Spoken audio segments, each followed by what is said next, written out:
Where are we at in society today? Come after me. I'm a man. I'm 40. Go ahead. Make my day. Every single week, I put my freaking heart and soul into this. I don't go out there and laugh. It's not funny. It's not fun. Nothing's funny to me. I don't want to go out there and get embarrassed on Monday Night Football in front of everybody. I think this is the beginning of a beautiful friendship. So ain't nothing changed from yesterday. Still the same person I was yesterday, and I got the same thing for you that I had yesterday. You know why I'm here. You play to win the game. You don't play to just play it. That's the great thing about sports. You play to win. And I don't care if you don't have any wins. You go play to win. When you start telling me it doesn't matter, then retire. Get out. Because it matters.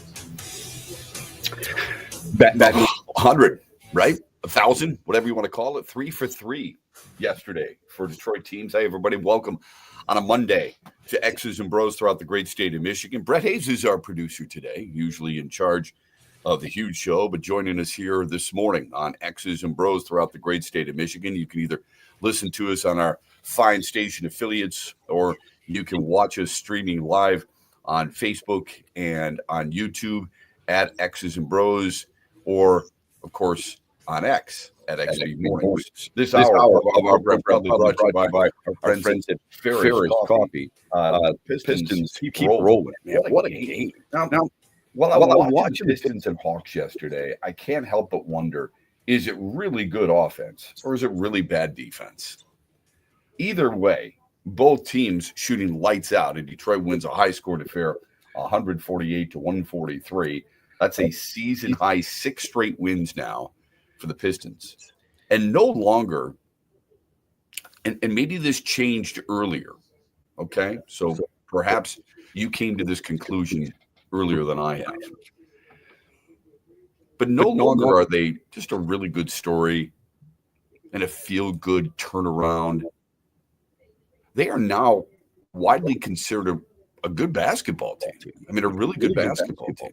In the NBA, I think oftentimes we'll look at the certain teams that are way up here, like Cleveland again wins yesterday. So they're way up here. Oklahoma City. Certain teams are the upper echelon. And then you think you just have everybody else.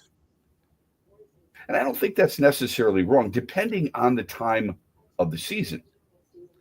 When you look at the NBA right now, the teams that are scary, teams you don't necessarily want to see, I used to think New York would be in that mix, and then Boston takes them out behind the woodshed yesterday, and they take care of business. They've got 41 wins, pretty impressive.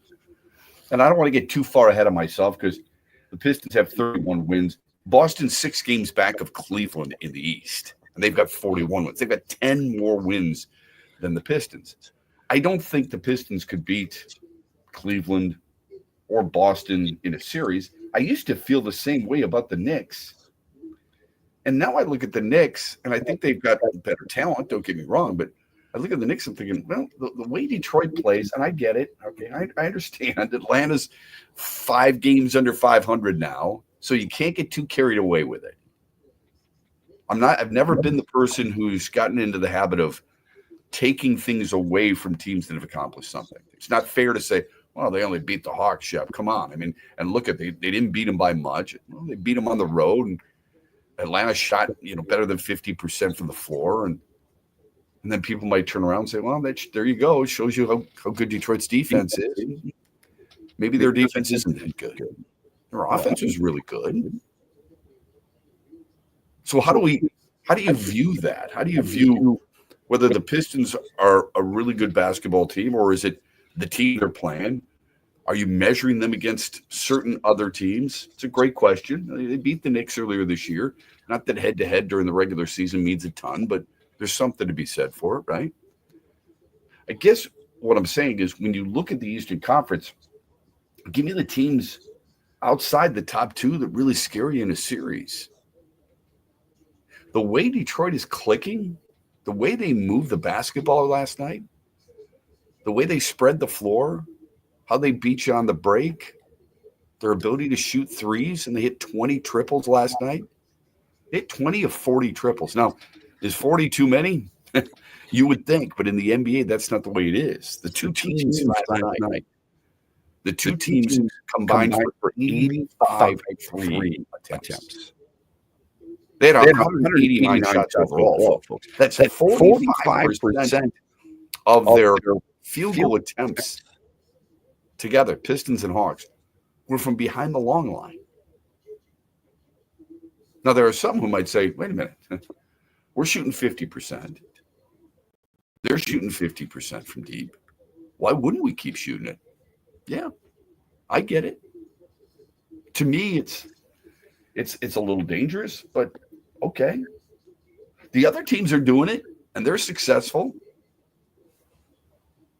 Not that that's the sole reason for it, but it's the way the league is played today. Whether we like it or not, it's the way the league is played today. And I hate to tell you this, but when they're shooting it and they're making it, you're going crazy. You're loving it. And when you look at three-point attempts and you look at the best teams in basketball, I mean, Boston's number one in three-point field goal attempts. And as I mentioned, they've got 41 wins. Cleveland has got 41 three-point attempts per game. And they're number one in basketball with 47 wins. So it's not like Detroit is in that habit. In fact, Detroit's right about middle of the road in three-point field goal attempts per game. But when it's rolling, when you're playing well, why wouldn't you keep shooting it? If you got guys like Cade Cunningham shooting from the logo just about, which is what he did in the first half, why not? And he had 38 points, 12 assists, 7 rebounds. He's been unbelievable all season long. He's been healthy. He's been consistent. 14 to 24. I know that's a lot of shots. So what? He's making them. Detroit shoots 59%. That was the season best. Again, I know this is the conversation I have with some people about this. Is Atlanta a really bad defense, or is it Detroit's really good offense? Either way, Detroit was taking shots and making shots. Trae Young hit a half court, not a half court, but he hit a logo shot too. And that's just the way he is. Anyway, every starter reached double figures. 7 Pistons overall had 10 points or more, including Malik Beasley, 24 points. And now the Pistons are going to get a chance to come home. I was going to say get healthy. That's not the case. But they get a chance to come home, and they get a chance to have 4 in a row starting tonight against the Clippers. Now, most people would say, there you go. That's good news. Take care of business at home. They're barely above 500 at home.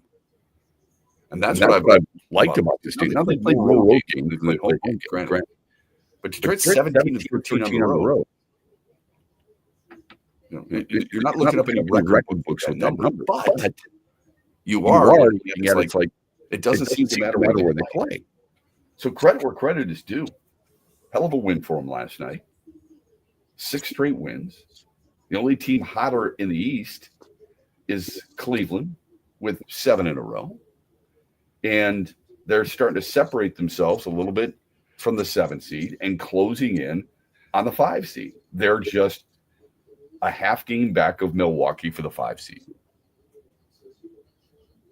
Dennis Schroeder looked really good against his old team.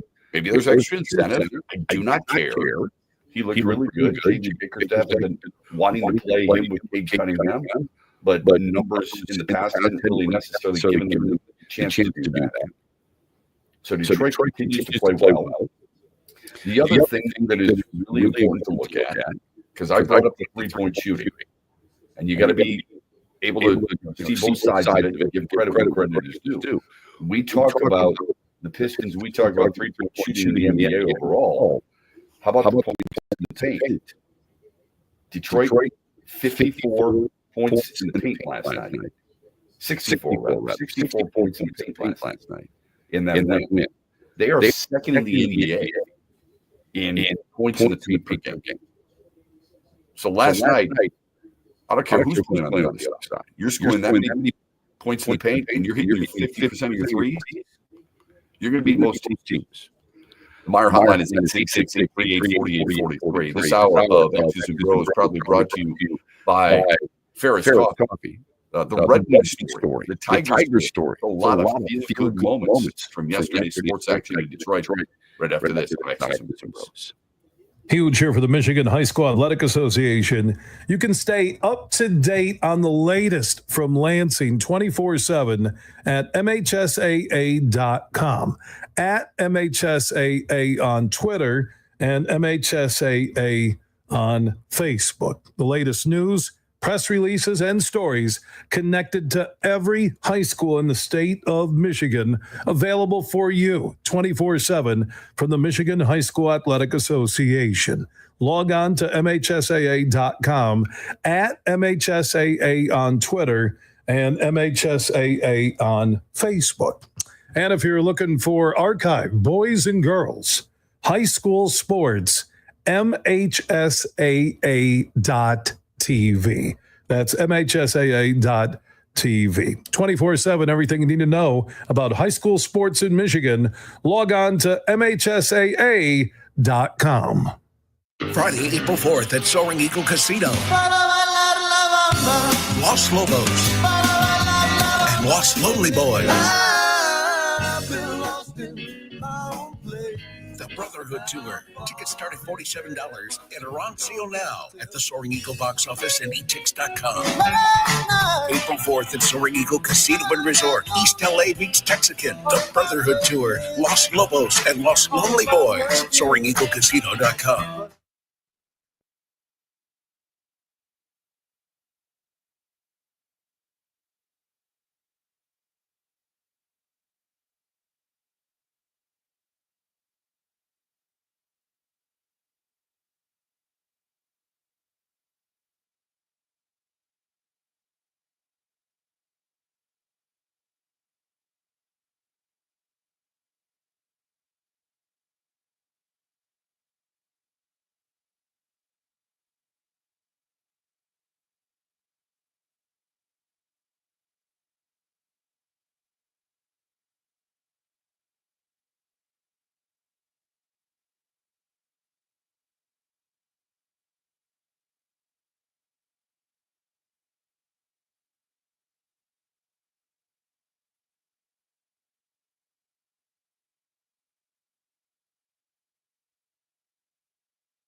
18 after the hour. Welcome back. X's and bros throughout the great state of Michigan. Glad you're with us. The Meyer hotline is 866-838-4843. Saw something on social media yesterday on how well the Pistons have been playing. And it was a low bar before. So I get that. All right. Very low bar before. From 2022 through 2024, Detroit was 31 up and 133 down. 31 wins, 133 losses. This year, they're 31 and 26. It tells you how far they've come. Who makes the biggest difference? Well, it sure as hell helps, we should say, to have a healthy Cade Cunningham playing at an MVP-like level. That's right. I said it, MVP-like level. And it sure as hell helps to have top marksmen, too. What Trajan Langdon envisioned with J.B. Bickerstaff was getting a team that could actually come together, number one, because in the past they've seen like they're all playing individual basketball, but come together, but also create a kind of balance on the floor. So I had mentioned just moments ago the ability to score in the paint and how they're second in the league in that regard. And they had 64 points in the paint against Atlanta and averaging a ton of points. I think I read they're averaging somewhere in the neighborhood of like 59 and a half, 60 points per game. We'll round up 60 points per game in the paint. So they get there yesterday, which is impressive. But the 3-point shooting is necessary too. And when you have a guy like Malik Beasley, who over the last 3 games is shooting better than 65% from downtown, and you have a guy like Tim Hardaway, who has really helped you, and the improvement, I might add, of Cade Cunningham and his ability to shoot it. Like, it's not just taking the threes. Malik Beasley's among the league leaders in 3-point attempts, but it's making them, right? You've got to have that type of threat be real. Otherwise, they're just going to sag off you and say, I dare you. And Beasley off the bench yesterday, think about that weapon.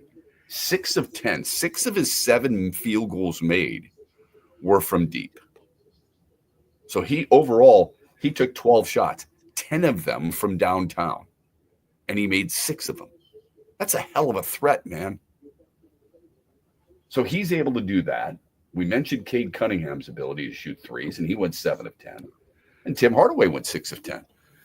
You got 3 guys who can shoot the triple like that. Again, it's that game, but primarily 3 guys who aren't afraid to shoot it. Great confidence, great strokes, great rhythm, right?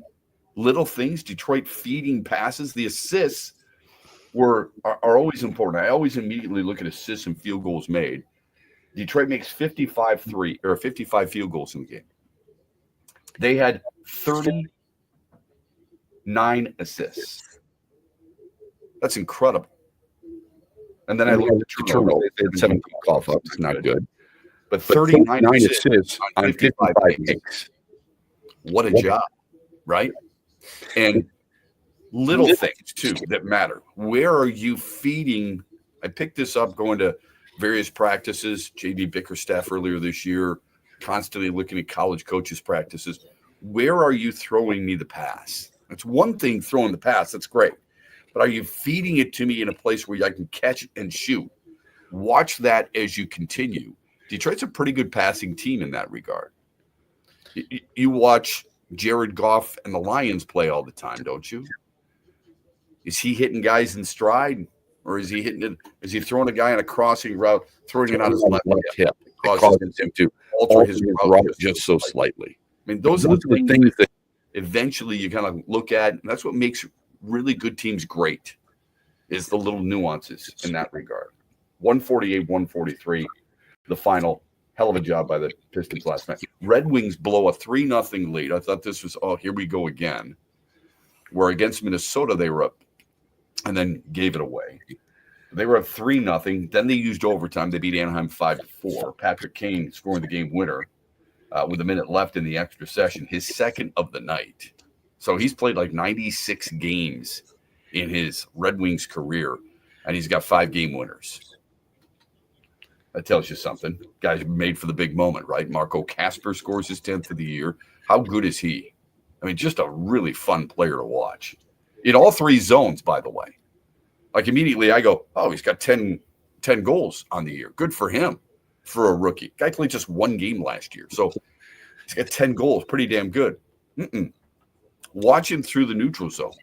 Watch him in the defensive zone. I'm not saying he's complete, but he's pretty damn good in that regard.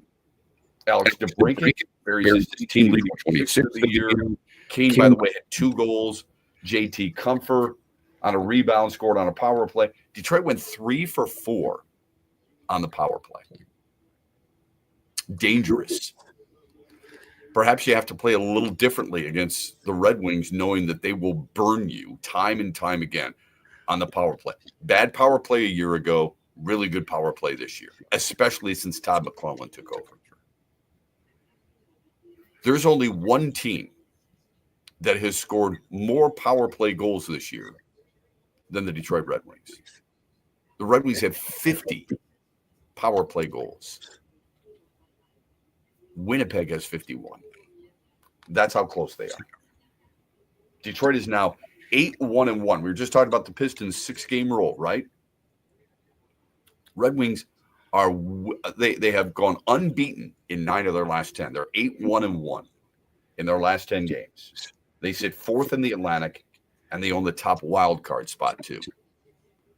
So there's 2 for 2. And then the Tigers played the Yankees in a exhibition game. Okay. But Colt Keith had a couple of hits. Jace Young had a couple of hits. Dylan Dingler went yard, a 2-run blast, and they beat him 4-0. I think the most important person on the field for Detroit was, and I take that back a little bit, because I think Jace Young it's important to monitor his success. I think it's really important because Detroit's got to figure out what they're going to do at third base. Are they going to rotate? Jace Young plays against righties. Matt Vierling plays against lefties. So that means Young should get plenty of at-bats. That'd be good. I don't know. I don't know what they're going to do. He's going to have to earn it, but off to a good start. Casey Mize, I thought going into the game, that's the most important player for the Tigers on the field today. Why? Starting pitching, how they're going to have to decide what to do with him. Okay, number one. And number two, you need starters, man. I told you a year ago how many starters they went through. You're going through 17, 18, 19 starters, man. You got to figure it out, right? Who's the guy? You know Skubal is there? Great. You know that Flaherty's going to be there? Great. You love what Jackson Jobe, all the articles you read, at least so far, about Jackson Jobe. Moment in the playoffs didn't look too big for him. I said that a year ago. I love that they gave him that experience. He's going to be, if he stays healthy, he's going to be a top-line pitcher. He's going to be an ace. And we'll get into that here in a moment. You got Alex Cobb hurt right now, so you don't know.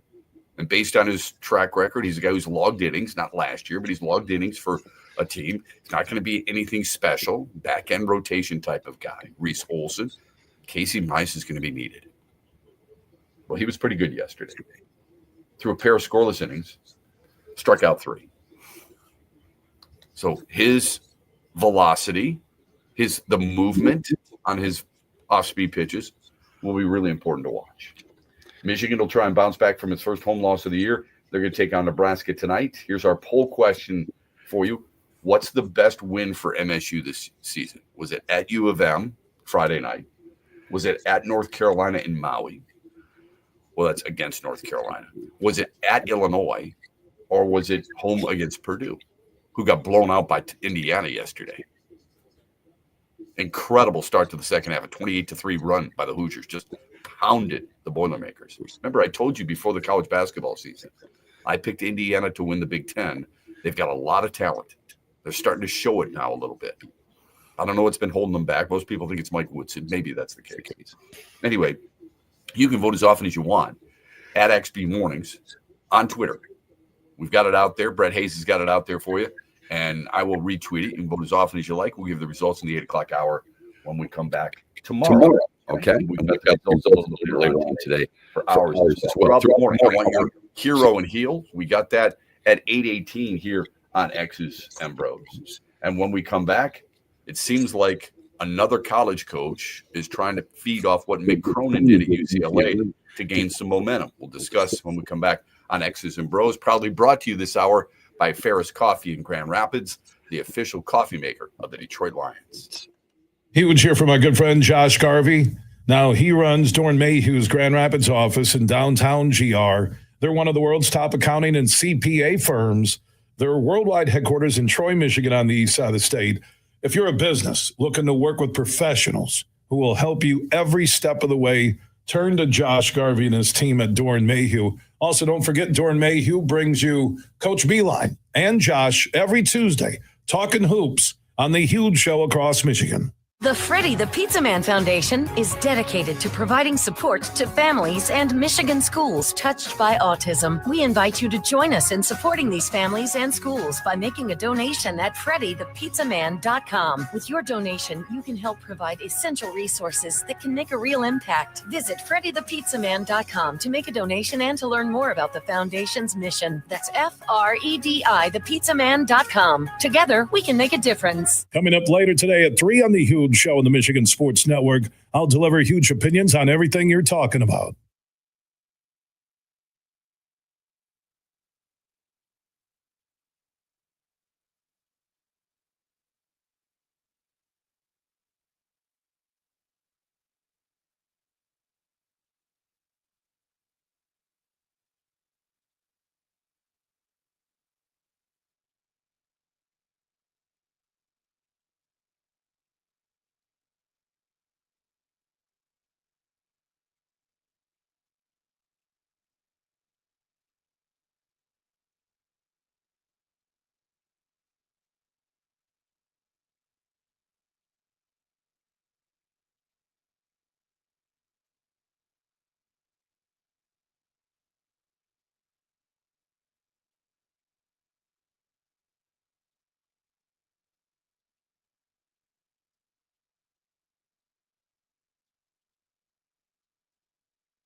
35 after the hour on this Monday. Hope you had a good weekend. Welcome back, X's and Bros.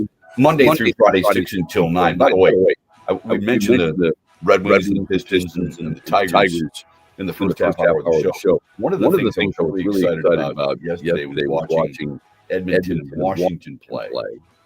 Washington, arguably the best team in hockey, 84 points. Winnipeg has 83. So Washington most points in the NHL, most points obviously in the East. Edmonton is second in the Pacific with 72 points. And of course, they have what I would consider the best player in the world in Connor McDavid. Alexander Ovechkin said, just hold on a second, because I'm still here. Because he had the hat trick. In a blowout win over Edmonton. And one of his goals was a nasty, nasty looking backhand that I think was clocked at 90 miles an hour on a backhand. Now just 13 goals shy from breaking Wayne Gretzky's NHL career record of 894. What turned out, what was a good game, it was 2-2 at one point, turned into an absolute blowout for Washington, a 7-3 rout. So he doesn't pass Gretzky just yet. The 39-year-old Alexander Ovechkin has 29 goals this year. He's 39. Now remember, we've given a lot of credit to a guy like LeBron James in the NBA for what he has done at age 40. Thursday, I think it was, had 43 points at the age of 40. There's only two.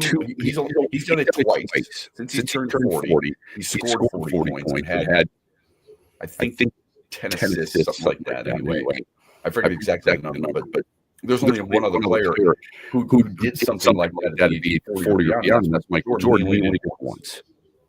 I'm not saying LeBron James is better, because I don't think he is. You're never going to convince me of that. I think it's Michael Jordan than everybody else. It's a good debate. It really is. It's a lot of fun. But that's just kind of how I feel. When you look at Alexander Ovechkin, he's 39 years old. He's seventh. He has the seventh most goals in the NHL, and he's 39. I was giving some credit to Alex DeBrincat earlier because he leads the team in goals with 26. And Alexander Ovechkin's got 29. Leon Draisaitl is 10 years younger than Alexander Ovechkin. He leads the league in goals with 42. It's amazing what Ovechkin did. But what I was going to get to is the fact that even though he hasn't caught Gretzky yet, and he will he do it this year?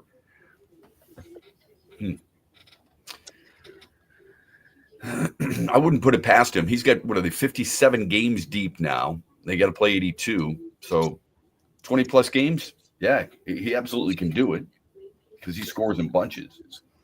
But the one thing he did do was with the hat trick, he now has 32 NHL hat tricks. Fifth most all time by a player. So that's not the record, but this is. He's recorded 19 hat tricks after turning 30. No player in league history has more than that from the age of 30 and beyond.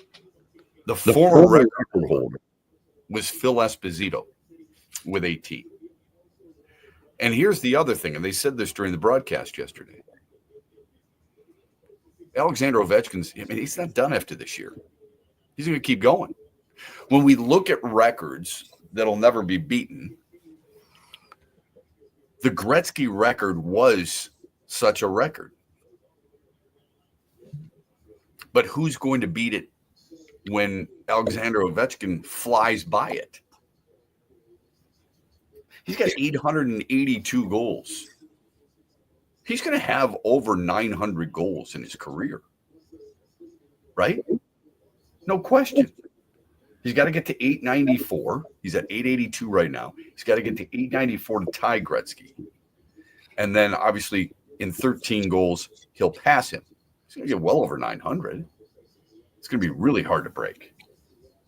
And I was talking about this with my son. We were saying how great Gretzky was, because, I mean, he never saw him, right? But we were talking about how great Alexander Ovechkin is. And he said, yep, but now look at Sidney Crosby's numbers, because we were watching that Pittsburgh game the other day.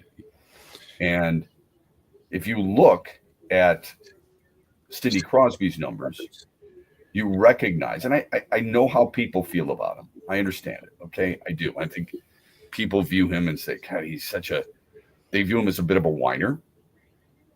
They hate what he did to Detroit, at least in this area. I should reference the fact that, it's him and Detroiters who have that toxic relationship, if you will. Maybe there are other places, because he's come back and beaten a lot of teams with things like that. But if you look at what Sidney Crosby did or has done in his career, and you look at the amount of huge goals that he has scored, but more than that, it's points. Because Alexander Ovechkin, as I mentioned, when you look at the number of goals, he's got 882. No one's close to that.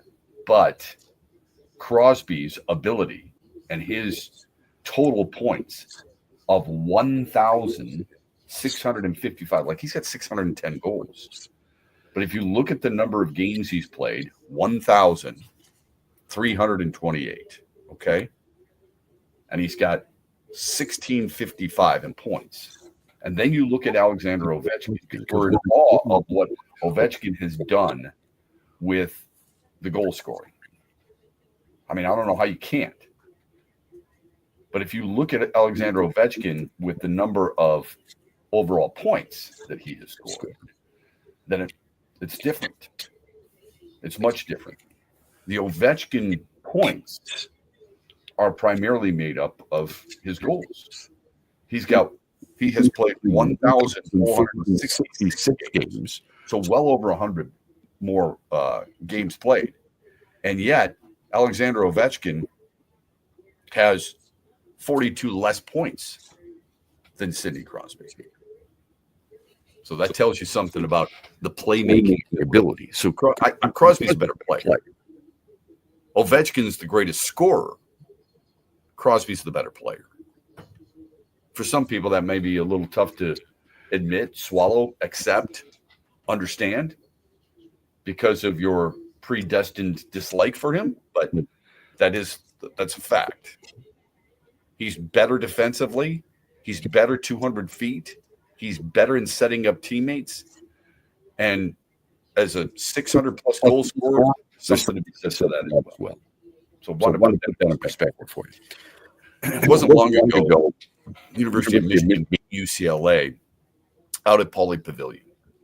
And we played the sound of Mick Cronin and how he was disparaging his team and his coaching staff, quite honestly. He was talking about how they don't work as hard. They don't have that same type of passion that he has. Remember, he said how old he was, and yet he was showing up with the most energy and, patting himself on the back. And, whether he meant it that way or it came across that way, it doesn't really matter. It's really how people accept your message. And such was the case.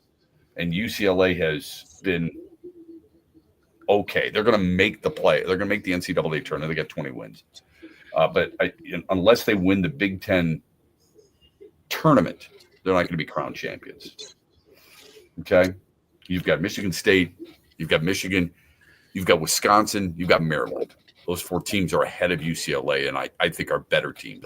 Quite honestly, I think Purdue and Indiana, you could make a case, is a little bit better too. Illinois is pretty good. But anyway, Danny Hurley's team is the defending two-time national champions. Yesterday, or over the weekend, I should say, and they are continuing to have problems. They're going to make the tournament. I don't think there's any question about that. because they're 18-8. They're 10-5 in the Big East. They're going to get voted in. But they have lost some questionable games. Seton Hall is a good example of how do you lose to Seton Hall? You needed to come from way back to beat Villanova, all right? And a lot of people have written, well, we assume they're going to make it in. I think they're going to make it in. I think they're going to get there. And he's too good of a coach not to get it. But I wonder if sometimes even great coaches, their message gets lost. And perhaps Danny Hurley's is.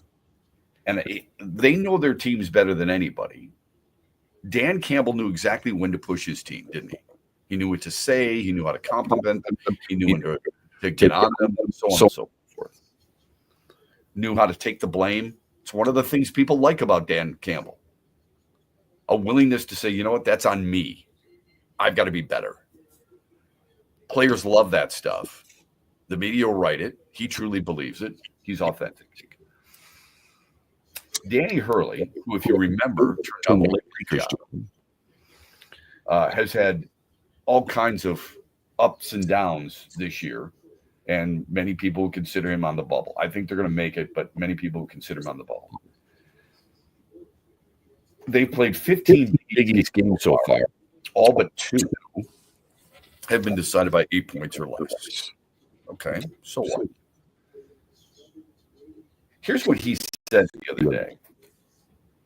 He said that I realized about this team that he's got. I couldn't coach this team as hard as I've coached some of my other teams. When you have guys like, and he mentioned 4 specific players, they could take hard coaching. This year, our confidence was rattled early in Maui. I had to build this team back up. I don't think any of us were prepared for the level of scrutiny throughout the year that comes with success that we've had the last 2 years. I think that's been heavy for all of us. Okay. I'm sure it is difficult. I'm sure it's really hard. The bigger part of the entire quote is what he said early in the quote, that he can't coach this team as hard as he's coached other teams. Now, Danny Hurley is not well liked. I think most people outside of Storrs, Connecticut, which is where UConn is, don't like him because of his theatrics on the sideline. It doesn't help when a guy like Jay Billis comes out and kind of rips you too. So those voices in college basketball, his voice continues to matter an awful lot. And it's not like I'm a huge fan of his. But the one thing you do have to acknowledge and recognize and give credit for is whether you think he should be that honest or not, is that the recognition of saying, listen, I have to coach this team differently. It's a fine line as a coach to coach your principles, coach about what you think is best, and tailor that message, tweak it, if you will, to the type of players you have year in and year out. And that's what he's having to do. It's also an indictment on just how challenging it is in today's NIL world, where you're bringing in new guys a lot anyway, right?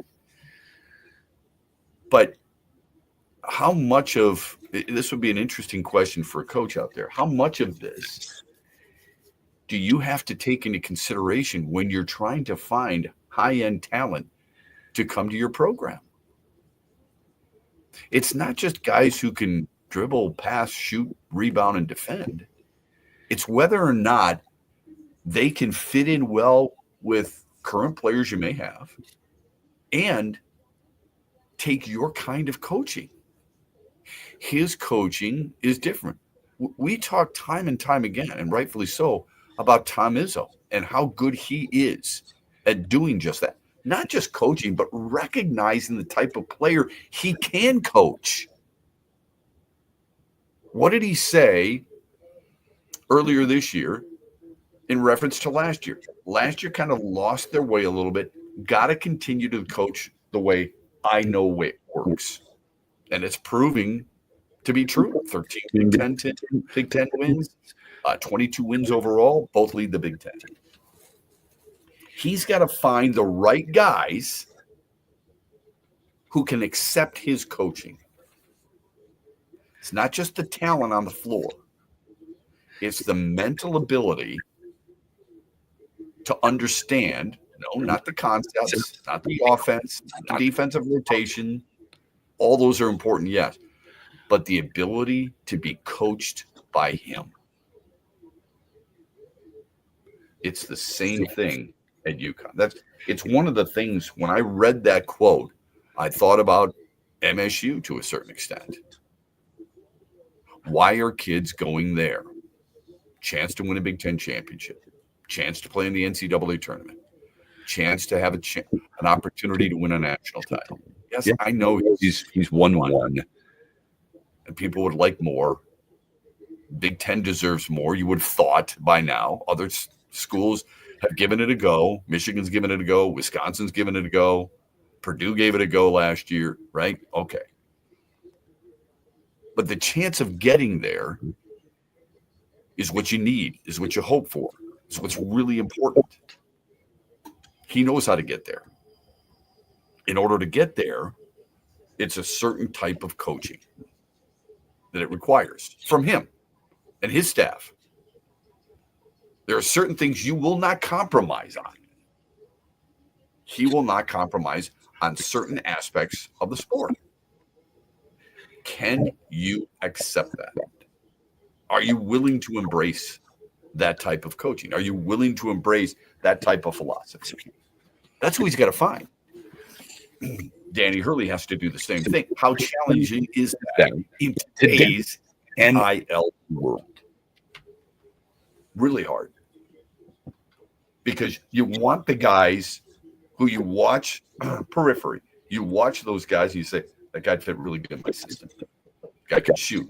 Guy defends. Guy rebounds. Does all the little things that I really appreciate. Then you get him in, and it's doesn't fit. Why not? Not sure he can handle it. The mindset, the attitude, not exactly what we're looking for. It's not as simple as going out and going, hey, there's a 5-star. Come on, man. It'd be great. There are certain things that have to fit. Speaking of the Michigan State thing, what was the big knock at the end of his career on Mark D'Antoni? You remember? He started as MSU career coach. He's the best football coach in Michigan State history, but he brought in 3 stars, is what everybody said, and made them into pros. Kirk Cousins is an example. At the end, he was going to get 5 stars. They didn't fit his culture.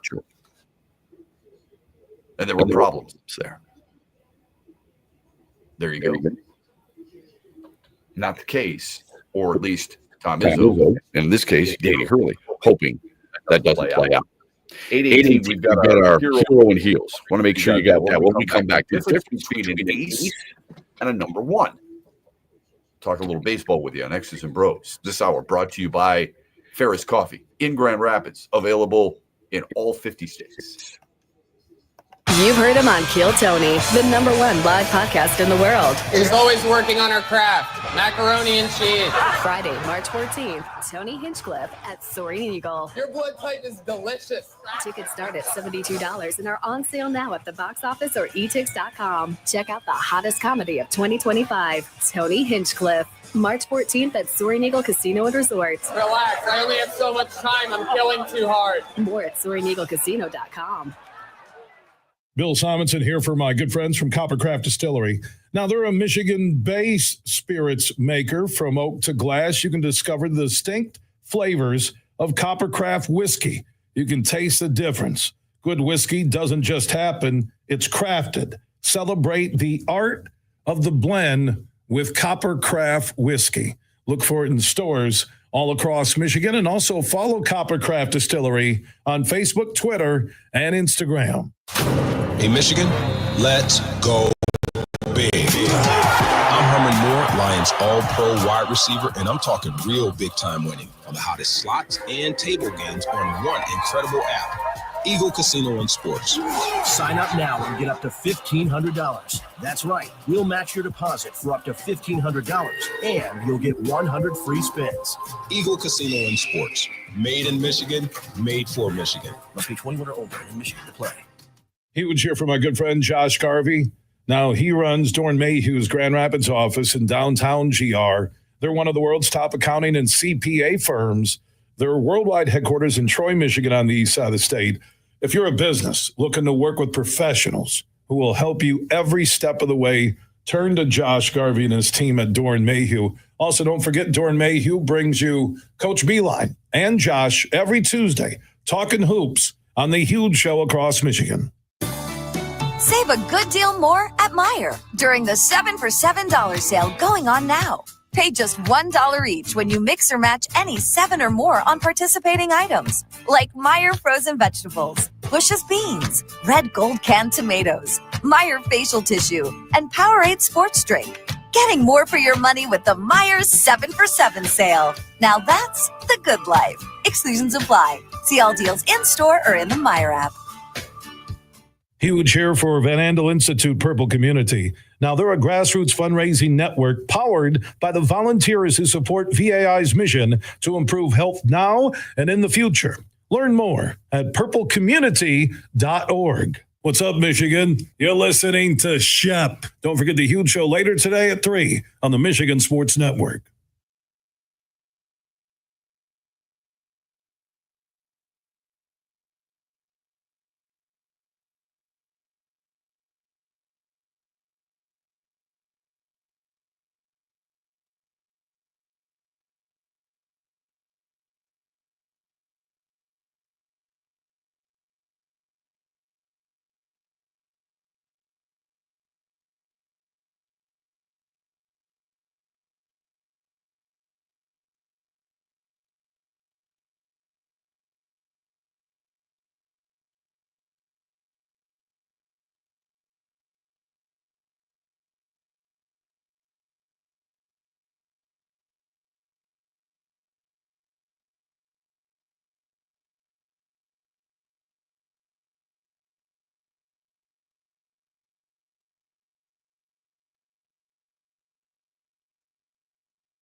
Second hour of the program. Glad you're with us on X's and Bros. Brett Hayes, our producer today.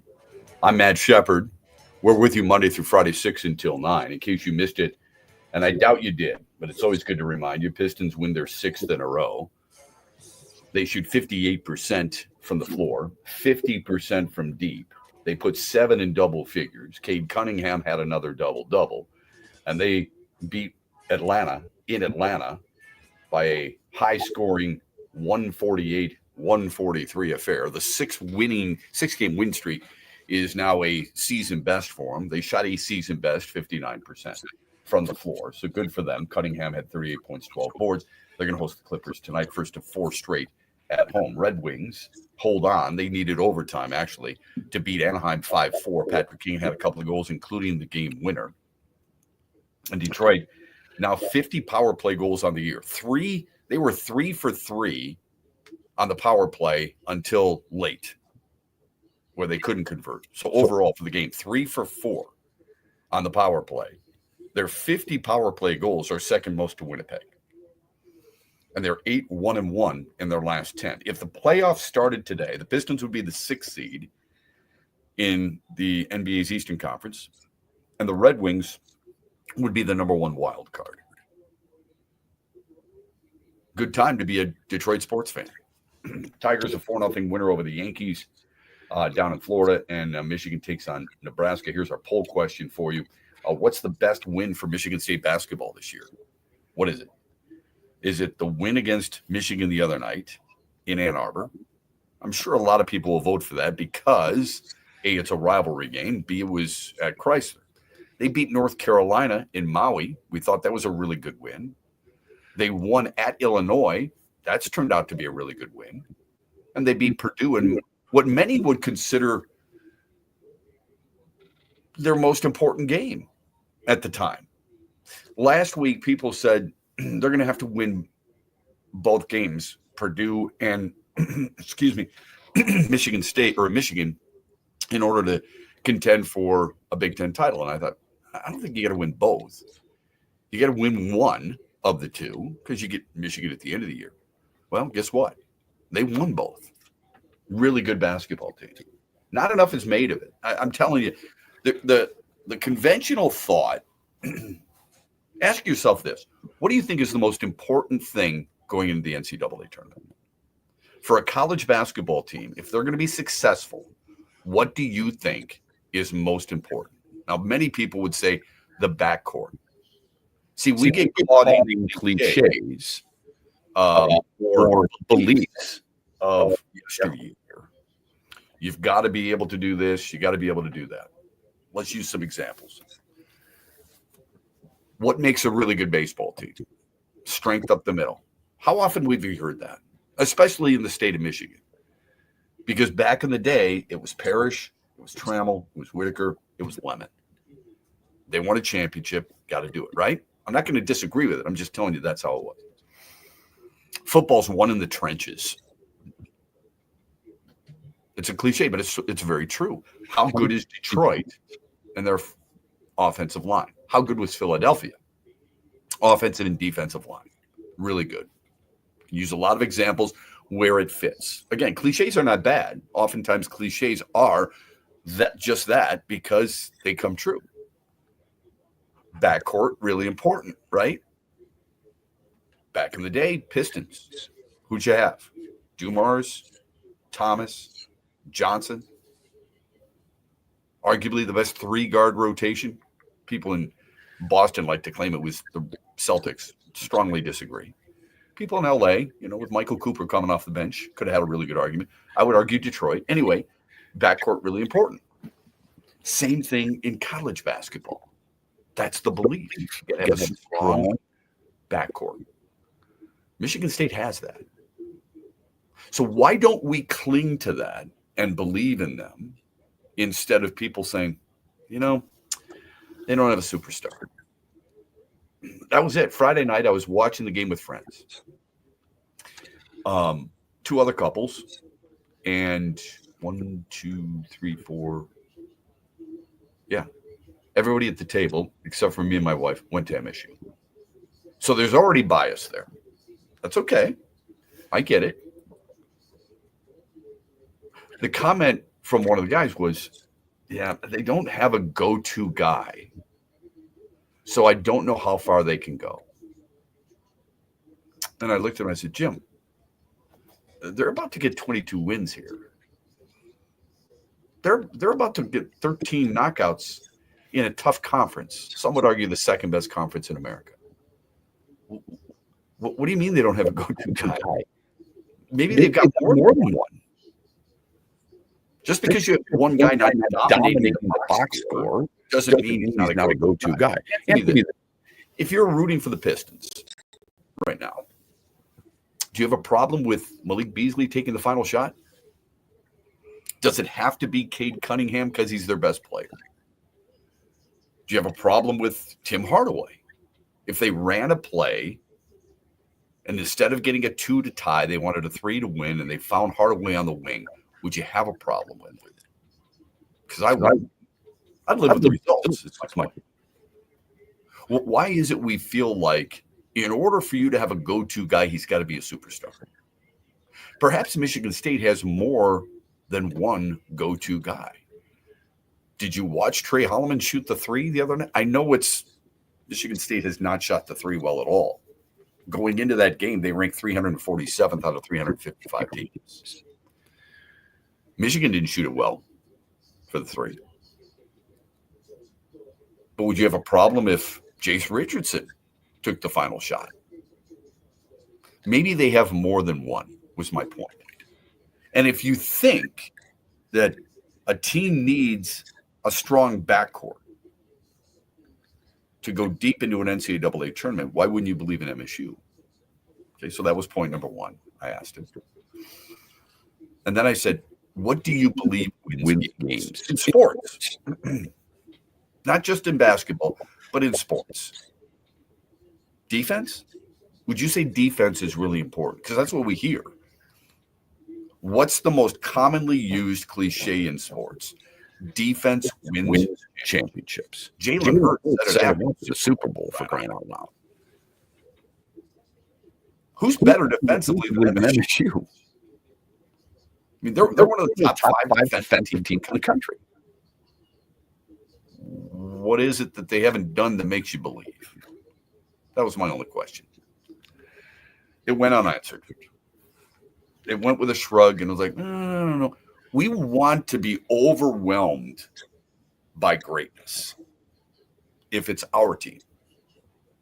We don't want to be overwhelmed by Patrick Mahomes because we're tired of seeing it. Okay? So if it's our team, we want to be overwhelmed by greatness. And I think especially with our alma maters. As much as we love our alma maters, we're also very quick to point out the negatives associated with it. For some reason or another, and I can be as guilty, I suppose, for some reason or another, we feel like they have to be flawless. They've got to win every game. They've got to win it by a certain amount. And they've got to win it by a certain way of doing things. It's hard for us to accept a team that isn't great unless that team was terrible in the past, just to give us a little bit of an inkling of hope. Michigan State's a really good basketball. I don't know if they're going to win the national championship. And neither do you. I'm not saying they're going to be favored. If they win the Big Ten, they go deep into a Big Ten tournament.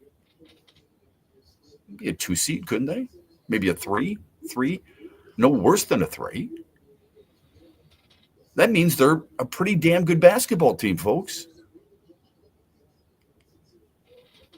They would be one of the top 12 teams in the country, at least viewed by people who, quote unquote, know basketball.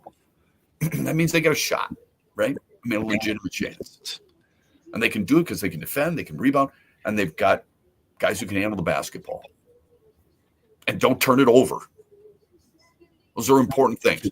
Yes, you'd like a go-to guy. You'd like a Cooper Flagg. You'd like somebody like that. They don't have it. So what? They've been able to get by without it so far. Phone number on the Wire hotline is 866-838-4843. This hour of X's and Bros, probably brought to you by your friends at Meijer. Don't forget 818. We want your hero and heel, the best and worst of the weekend here on X's and Bros.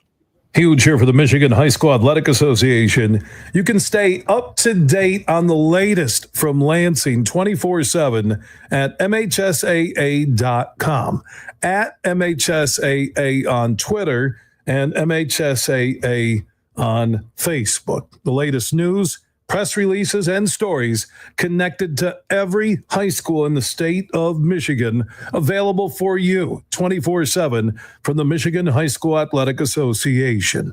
Log on to MHSAA.com, at MHSAA on Twitter, and MHSAA on Facebook. And if you're looking for archive boys and girls high school sports, MHSAA.TV. That's MHSAA.TV. 24/7, everything you need to know about high school sports in Michigan. Log on to MHSAA.com. At Soaring Eagle Casino and Resort, the legendary Tower of Power. Down to the nightclub. Saturday night, March 8th, and same show, same night. It's war. Tickets start at $47 and are on sale now at the box office and etix.com. Get yourself to Bump City. March 8th at Soaring Eagle Casino and Resort, War and Tower of Power. SoaringEagleCasino.com. Huge here for Van Andel Institute Purple Community. Now, they're a grassroots fundraising network powered by the volunteers who support VAI's mission to improve health now and in the future. Learn more at purplecommunity.org.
No tears for any Detroit fans yesterday after a Pistons win in Atlanta, a Red Wings win at home, and a Tigers victory as well. Welcome back, X's and Bros, Monday through Friday, 6 until 9. Phone number on the Meyer Hotline, 866-838-4043. You can text the show, Sports Radio, to 21,000.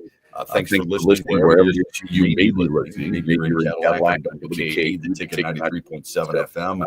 Maybe in Lansing, WVFN AM, 7:30 a.m. The Score. Maybe it's Grand Rapids, Kalamazoo, and Holland, WMAX 96.1 FM. The Game. Perhaps you're listening in Petoskey and Charlotte, WNBN 104.7 FM. The Ticket, Northern Michigan, Traverse City, WKA 93.7 FM. Or watching us by streaming us on X at XB Mornings, on Facebook, and on YouTube at X's and Bros. We're with you here every weekday, 6 until 9. What's the difference between an ace and a number one? Because an ace, I believe, is the guy who knows what to do by shutting teams down when your team is struggling through some type of losing streak. They're the guy who gets out there and takes care of business, knowing I've got to be streak stopper, if you will. Now, of course, in Detroit, what do we do? Immediately, Tarek Skubal wins the Triple Crown. So, of course, he's an ace. I would remind you, Chris Sale won the Triple Crown in the National League. He's 36. Do you believe he's an ace? Because some people would argue probably not. Because based on his age, right? How many aces? I think sometimes that word is overused in baseball. How many aces are there? And did you feel like Tarek Skubal was an ace before last year? You probably didn't. And I don't think he wasn't. Because he had never won double digits. The most wins he ever had in a single season until last year was 8. And that was in 2021 when he went 8-12. He never had an ERA lower than 3.5.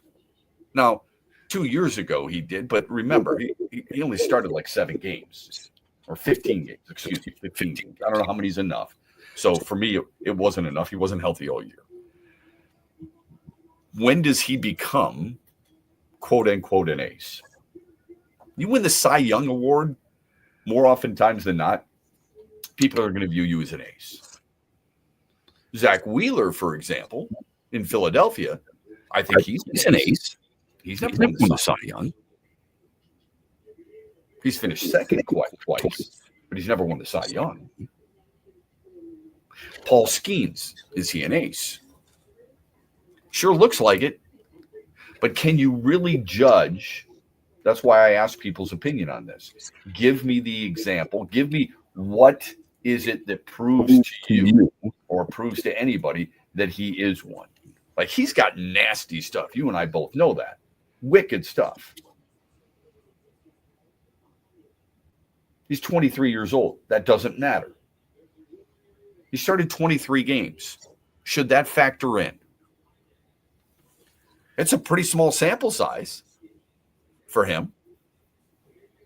But if you had to put him in a category, ace or a number one, it'd be ace, wouldn't it? Hell yeah. 11-3 last year, 170 punch outs and 133 innings. The assumption is you're always going to get better. But there's plenty of guys who've digressed. He doesn't appear to be that guy. So he's in it. Corbin Burns. Yeah, he's an ace. Interesting question would be a guy like Garrett Cole, who 2 years ago won the Cy Young, but has shown some vulnerability last year. Would he be considered an ace? I still would consider him an ace. Logan Webb, San Francisco. Is he a 1 or is he an ace? He's led the National League the last 2 years in innings pitched. You're not doing that just based off starts. You're doing that because you're going deep in games. So being healthy, I think, is important.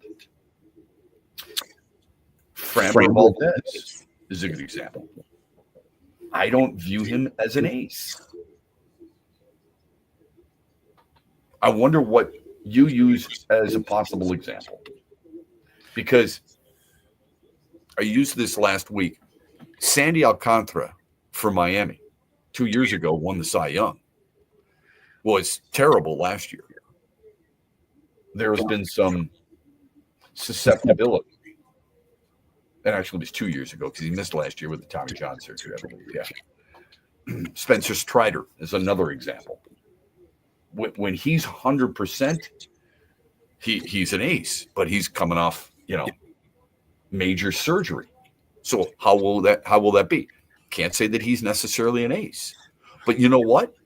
While he was striking out 300 guys, you were saying he's an ace, weren't you? It's a fine line between those two. And it's something that we oftentimes we want to put that proverbial cart ahead of the horse. Strider didn't strike out 300 either. He struck out 281. So forgive me with my remember, but he won 20 games a couple of years ago. In 2023, he was 20-5. He struck out 281. He had the best FIP in all of baseball, and he had 13 and a half strikeouts per 9. Finished 4th in the Cy Young. He was an all-star. At that point, many people felt like he arrived and that he was an ace. And now he'll be 26. Still got plenty of time for it. That's why I say when healthy. When healthy, absolutely an ace. But he was healthy a few years ago, and we didn't think that. There has to be a moment. This is where maybe I overthink it.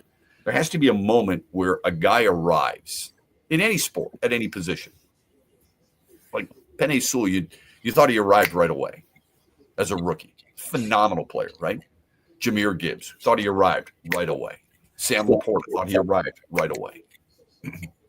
It's tough to arrive that early in a career because many people feel like the only way to go down, the only way you can go is down. It took a while for Tarek Skubal to arrive. Now we think he is an ace, and you'd be crazy not to think that. But I just used the example of Spencer Strider from a couple of years ago. At the time, everybody in Atlanta, everybody in Major League Baseball, MLB Radio, MLB Network, everybody was writing, you want an ace? This is the guy to have. Hard throwing strikeout pitcher, blah, blah, blah, blah, blah. And he was just, at the time, just 24 years old. So he was Paul Skeens before Paul Skeens, right? Health, so important.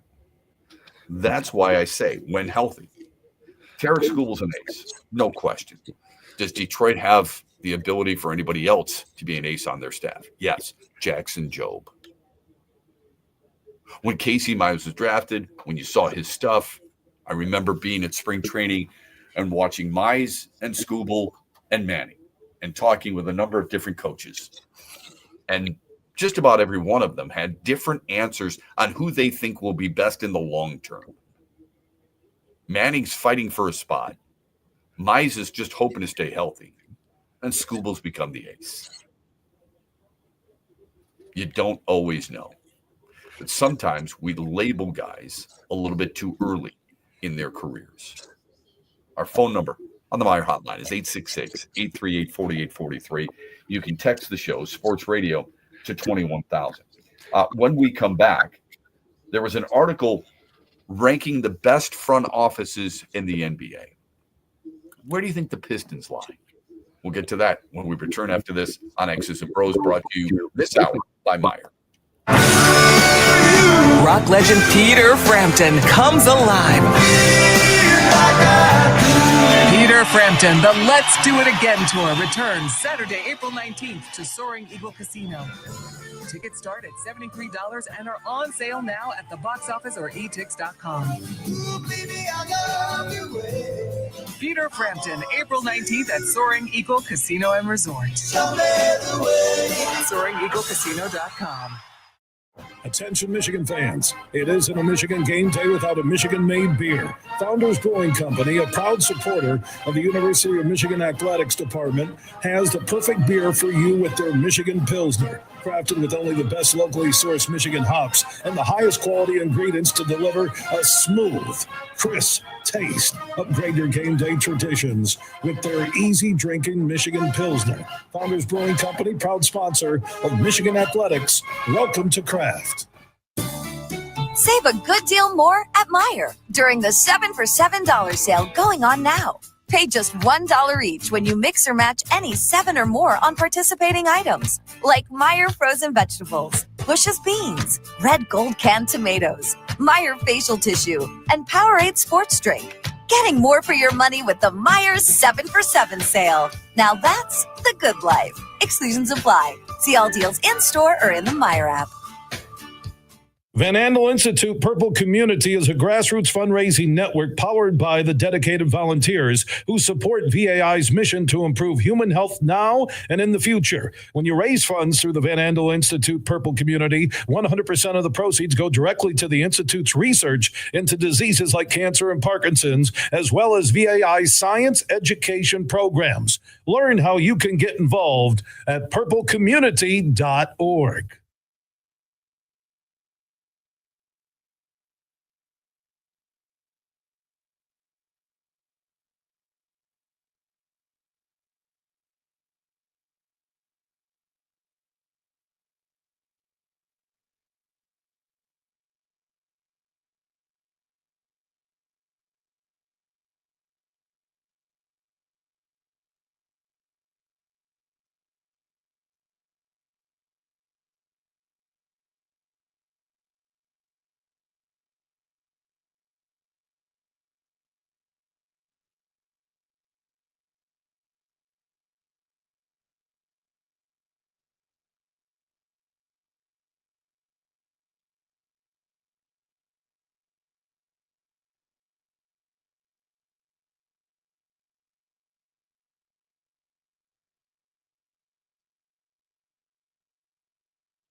By the way, kudos to Ben Sherrod for sticking up for Michael Rasmussen.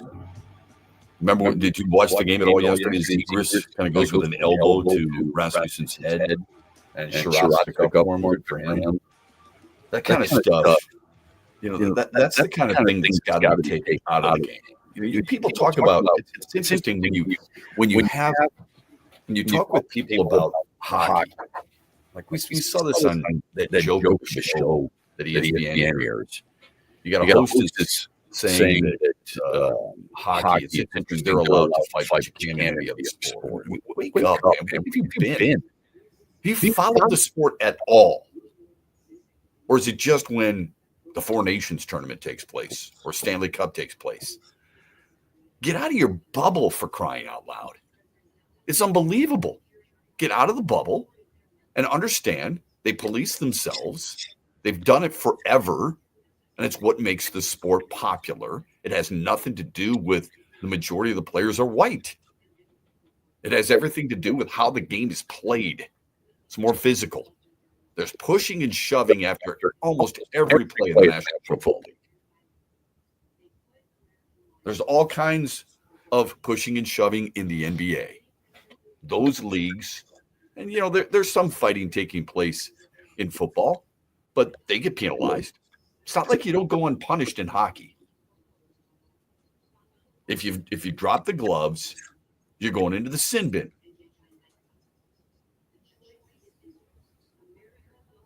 But the things that you saw yesterday were the example I just gave, Zegras to the head of Rasmussen, are those the things that need to be called out.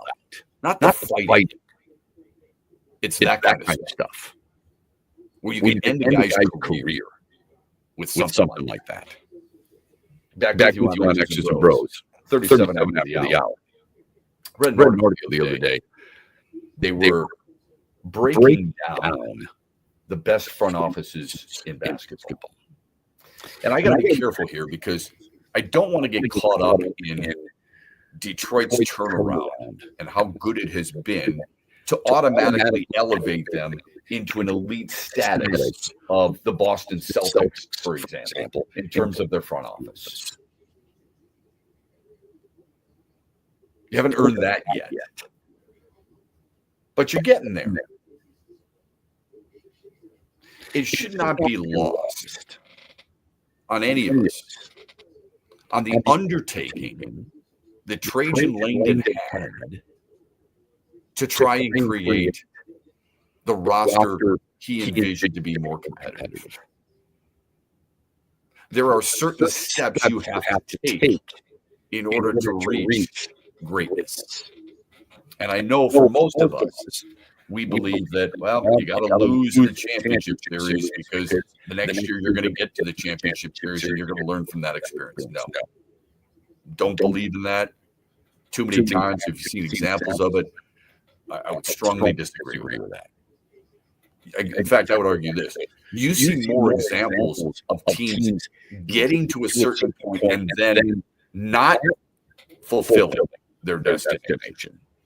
Or what many people thought, hey, I've got great expectations next year because they reached a certain part this past season. You got more examples of them not accomplishing that than actually accomplishing it. Otherwise, the Lions would have won the NFC Championship. Otherwise, San Francisco would have won the Super Bowl. I don't believe it's linear. It's not, okay, I get here to a certain level. The next year, I'm going to kick that door in and I'm going to increase it. I don't believe in that. There are certain steps that have to be taken, though. By front office personnel, they've got to figure out what works for their team, with their talent, in their division, and their conference. Let's face it. When Troy Weaver mentioned bringing in all those bigs at the same time, what was his example? Look at the bigs in Boston. Look at the bigs in Cleveland. We have to go through them. That's why we have as many 7-footers or as many true centers as we have. I understood the logic. Doesn't mean that those guys are always going to be fitting in well with the coach's system. Got to have actually have to have a coach that cares. But you don't always know what the mix is going to be like. To a certain extent, I did understand where he was going. Trajan Langdon was able to identify what this team needs to be more competitive right away.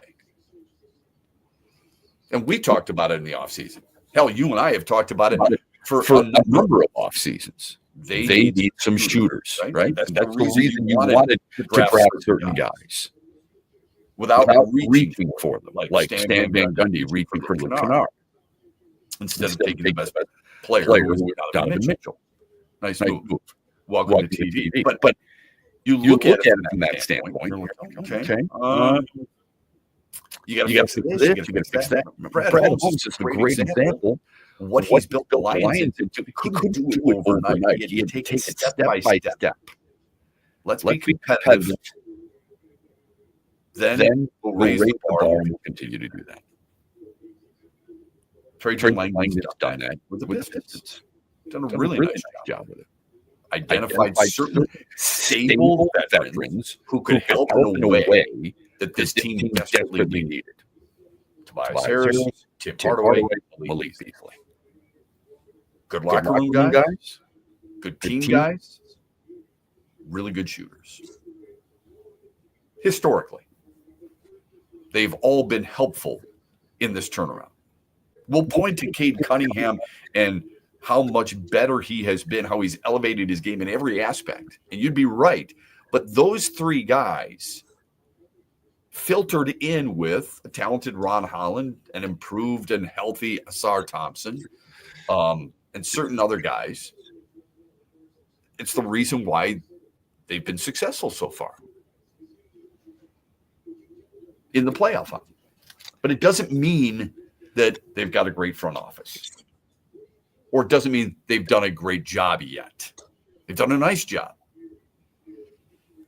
Hard to turn it around. Hard to be great right away in that first year.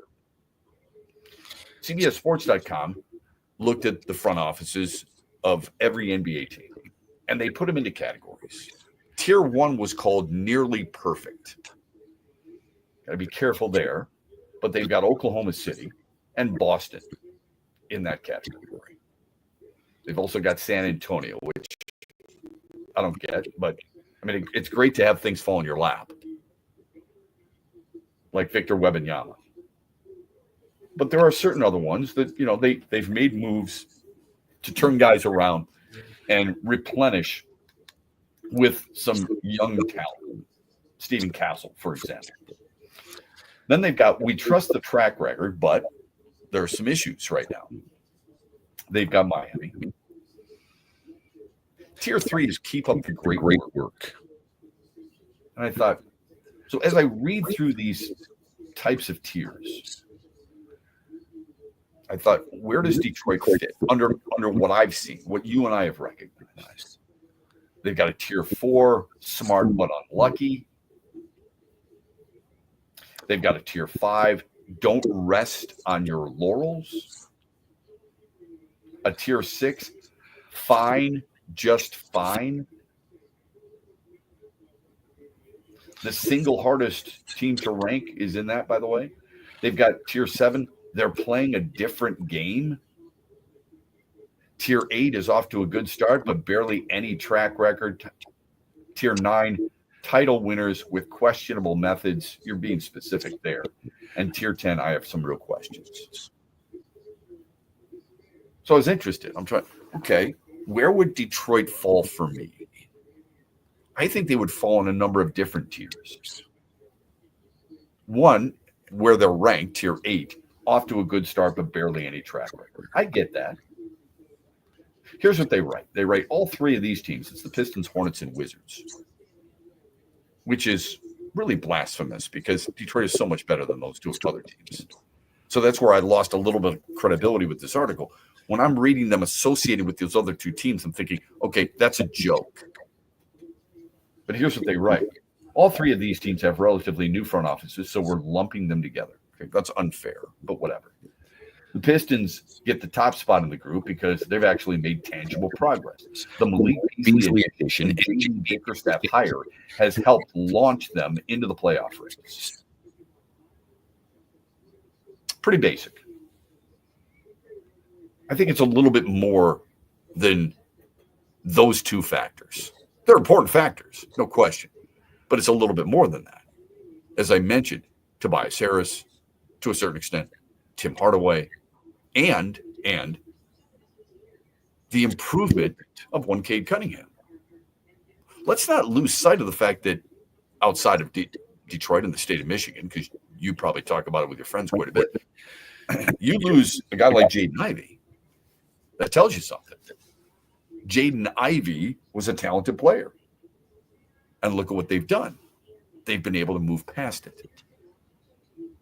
And they're going to be a middle seed. They could be a 5 seed. I doubt they reach the 4, but they could be a 5 without question. Just a half game back of Milwaukee right now. I think they also fit into the category of a hard team to rank, perhaps. But you could make the case that they're fine, just fine, tier 6. And you could also make the case, I think, for what they've done so far, is smart but unlucky. Because they've had some really good teams or really bad teams with a really good chance at getting a high draft pick, and they've gotten the short end of that proverbial stick. Our phone number on the Meijer hotline is 866-838-4843. You can always text the show, Sports Radio, to 21,000. Let's go to Freddie. He's up on this Monday morning. Freddie, hope you had a good weekend, bud. How are you? You too, Shop. I had a real quick take on the Wings and Pistons while I was on hold. But the Wings, you brought up something interesting. I was supposed to go to the game yesterday. I couldn't make it, but so I didn't see the play. But you brought up Rasmussen and how the player, his teammate, went after the other. Yeah, Ben Sherratt. Yeah. Ben Sherratt went after, defended him. And I remember you saying a couple months ago, and I believe Lalonde was the coach, that Rasmussen was the guy that was tripped into the goal, and not one player defended him. Correct. Yep. And I remember you bringing that. Up, and I'm like, well, therein lies the difference in this team. So kind of an interesting take. I heard you say that this morning, and I remember you talking about it.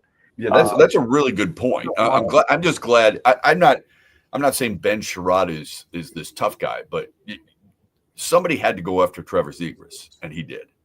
And I think that does tell you something. And I'm going to claim I don't know if it's Todd McClellan. You're right. It's a really good example. I'm glad he did something like that. I think it's important. Now, go ahead. No, that's all right. Go ahead. No. But I was going to say, I remember when you brought up that play when he was tripping to the goal and how intent you were saying that. Hey, not one player got up and defended him. Yeah. We all thought at the time, man, that's terrible. You know. You're supposed to be there for your teammates, good and bad. Yeah, but I don't think it was. The only thing I would say, I think that was a couple of weeks ago. I think Todd McClellan was the head coach. Okay, I don't believe that trip into the net took place when Derek Lalonde was the head coach. I had a problem that nobody went to his defense, and finally somebody did. Again, I don't know if that's something they looked over in film and said, "Hey, just out of curiosity, where the hell is the help here? Where is somebody coming in and trying to reestablish what we believe is the right thing to do?" But I'm just glad it changed yesterday. I thought it was important. Go ahead. Yeah, if I get some time, I'm going to look back and see when that play happened. Real quick on the Pistons, I was listening to you while I was on hold. Kind of interesting thing about Trajan Langdon, when he came in, I know he took a lot of slack. I mean, because apparently he didn't do his interview right when he got hired, and he seemed like he came in and he took his time firing the head coach, meaning they sat down, discussed a few things, and then when they fired their coach, they started bringing in a few guys, and they didn't hire Bickerstaff right away. So it seems like Trajan Langdon came in before we even knew who he was as a Pistons GM, and really sat down, looked around, see what was needed, see what was not needed, made a few moves, and one of his big moves that, listen, a lot of people, it's in fairness, I was one of them. I didn't completely sour on Cade Cunningham, but a lot of people were frustrated with Cade Cunningham because he was hurt over the last 3 years, number 1 overall pick. But one of his big things that he did was sign him to an extension. Cade Cunningham, I got to tell you, I mean, I don't have to tell you. I mean, people see it. He is turning into a borderline megastar before our eyes. It's pretty amazing that this town needs it. This town needs it so bad, and it's fun to see, Shep. And do you think he'll be? Let me ask you this: do you think he'll be mentioned among the MVP candidates? I'm not asking you if he's going to win it.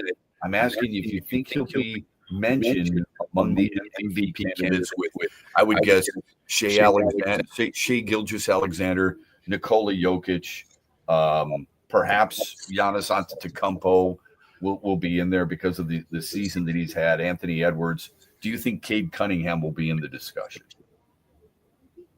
Well, Shep, I'll tell you this. I really hope he does. The problem with the NBA, it just seems like it's always 4 players, 4 teams. That's all they ever discuss. I don't know when they start when they vote for that, but if he gets into the second round of the playoffs and it's still in the discussion, I would hope he would be in. I would hope he would be in the top 3 at least. So that's, I'm not sure about the top 3. I think he should be. And thanks for the phone call. Have a great day, Freddie. I think we need to understand something here. For as much as we talk about his scoring, and he's been really good, he's 11th in the league in scoring. He's 3rd in the league in assists. Trae Young is number 1. Nikola Jokic is number 2. Cade Cunningham is number 3. Jokic is also number 3. Just to give you an idea, this is why sometimes it's hard for us to separate it because we love our guys, right? It's really important.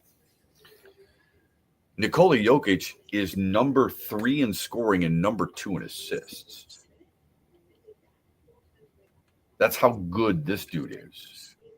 On top of that, he's number 3 in rebounding. Think of, and I know Freddie's not saying that, look, Cade Cunningham should win it. He said he's top 3. I would say Shea Gilgeous-Alexander's got to be top 3. Nikola Jokic has got to be top 3. Especially when he's got the numbers that he's got there. On top of that, he's also top 10 in field goal percentage at 57%. So all I ask people to do is separate yourself from your team and recognize how good certain other players are. Jokic, and I know he's already won it a handful of times, so he's a multi-winner of it. But there's a reason for that. The reason is because he's really flipping good. When you are top 5 in points, assists, rebounds, top 10 in field goal percentage, and he's top 5 in 3-point shooting, can you tell me what else you're looking for? But I think Cade Cunningham is not in the top in any of those outside of the assists and the points. But what he's meant to his team, and this goes to the debate, how do you define most valuable player? Is it the best player in the league? Is it what he means to his team? If you take Cade Cunningham off his team, okay. What if you took Nikola Jokic off his, Shea Gilgeous-Alexander off his, Giannis Antetokounmpo off his, Jason Tatum off his? I mean, come on. I don't buy that. Nikola Jokic is the MVP. When you look at the numbers that he's involved in and the categories that he's involved in, I don't think there's much of a question, at least in my mind. But I think Cade Cunningham, the point is, he's in the discussion. And that's beautiful. That's exactly what this team needs. And that's what he deserves. It's funny. It's hard to live up to 1-1. Ask Spencer Torkelson. Ask Casey Mize. Ask Matt Anderson. Cunningham, at least this year, is living up to it. When we come back, the final results of our poll question from Friday, the Daily Wager, and a whole lot more on X's and Pros. Bill Simonson here for my good friends from Coppercraft Distillery. Now, they're a Michigan-based spirits maker from oak to glass. You can discover the distinct flavors of Coppercraft whiskey. You can taste the difference. Good whiskey doesn't just happen, it's crafted. Celebrate the art of the blend with Coppercraft whiskey. Look for it in stores all across Michigan. And also follow Coppercraft Distillery on Facebook, Twitter, and Instagram.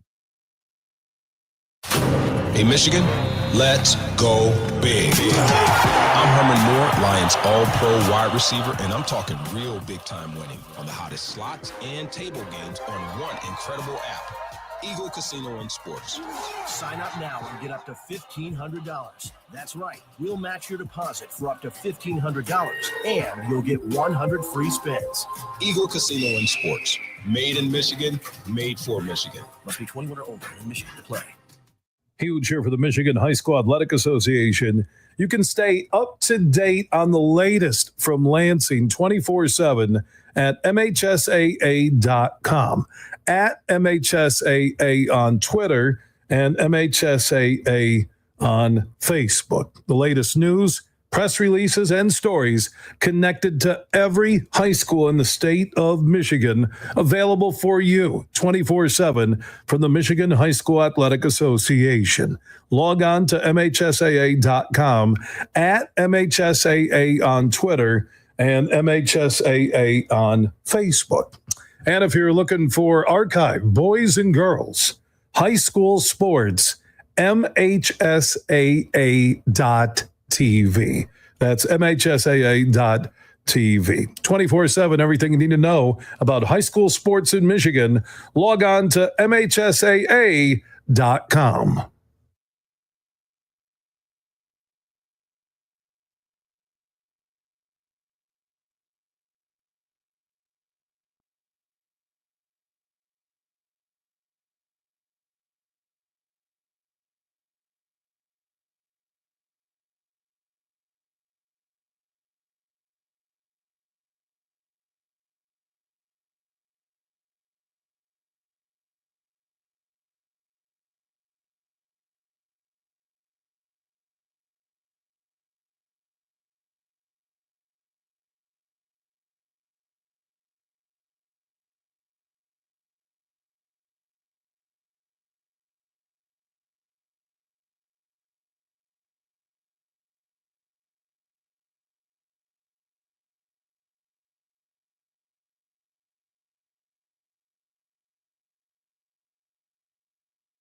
come back and see me.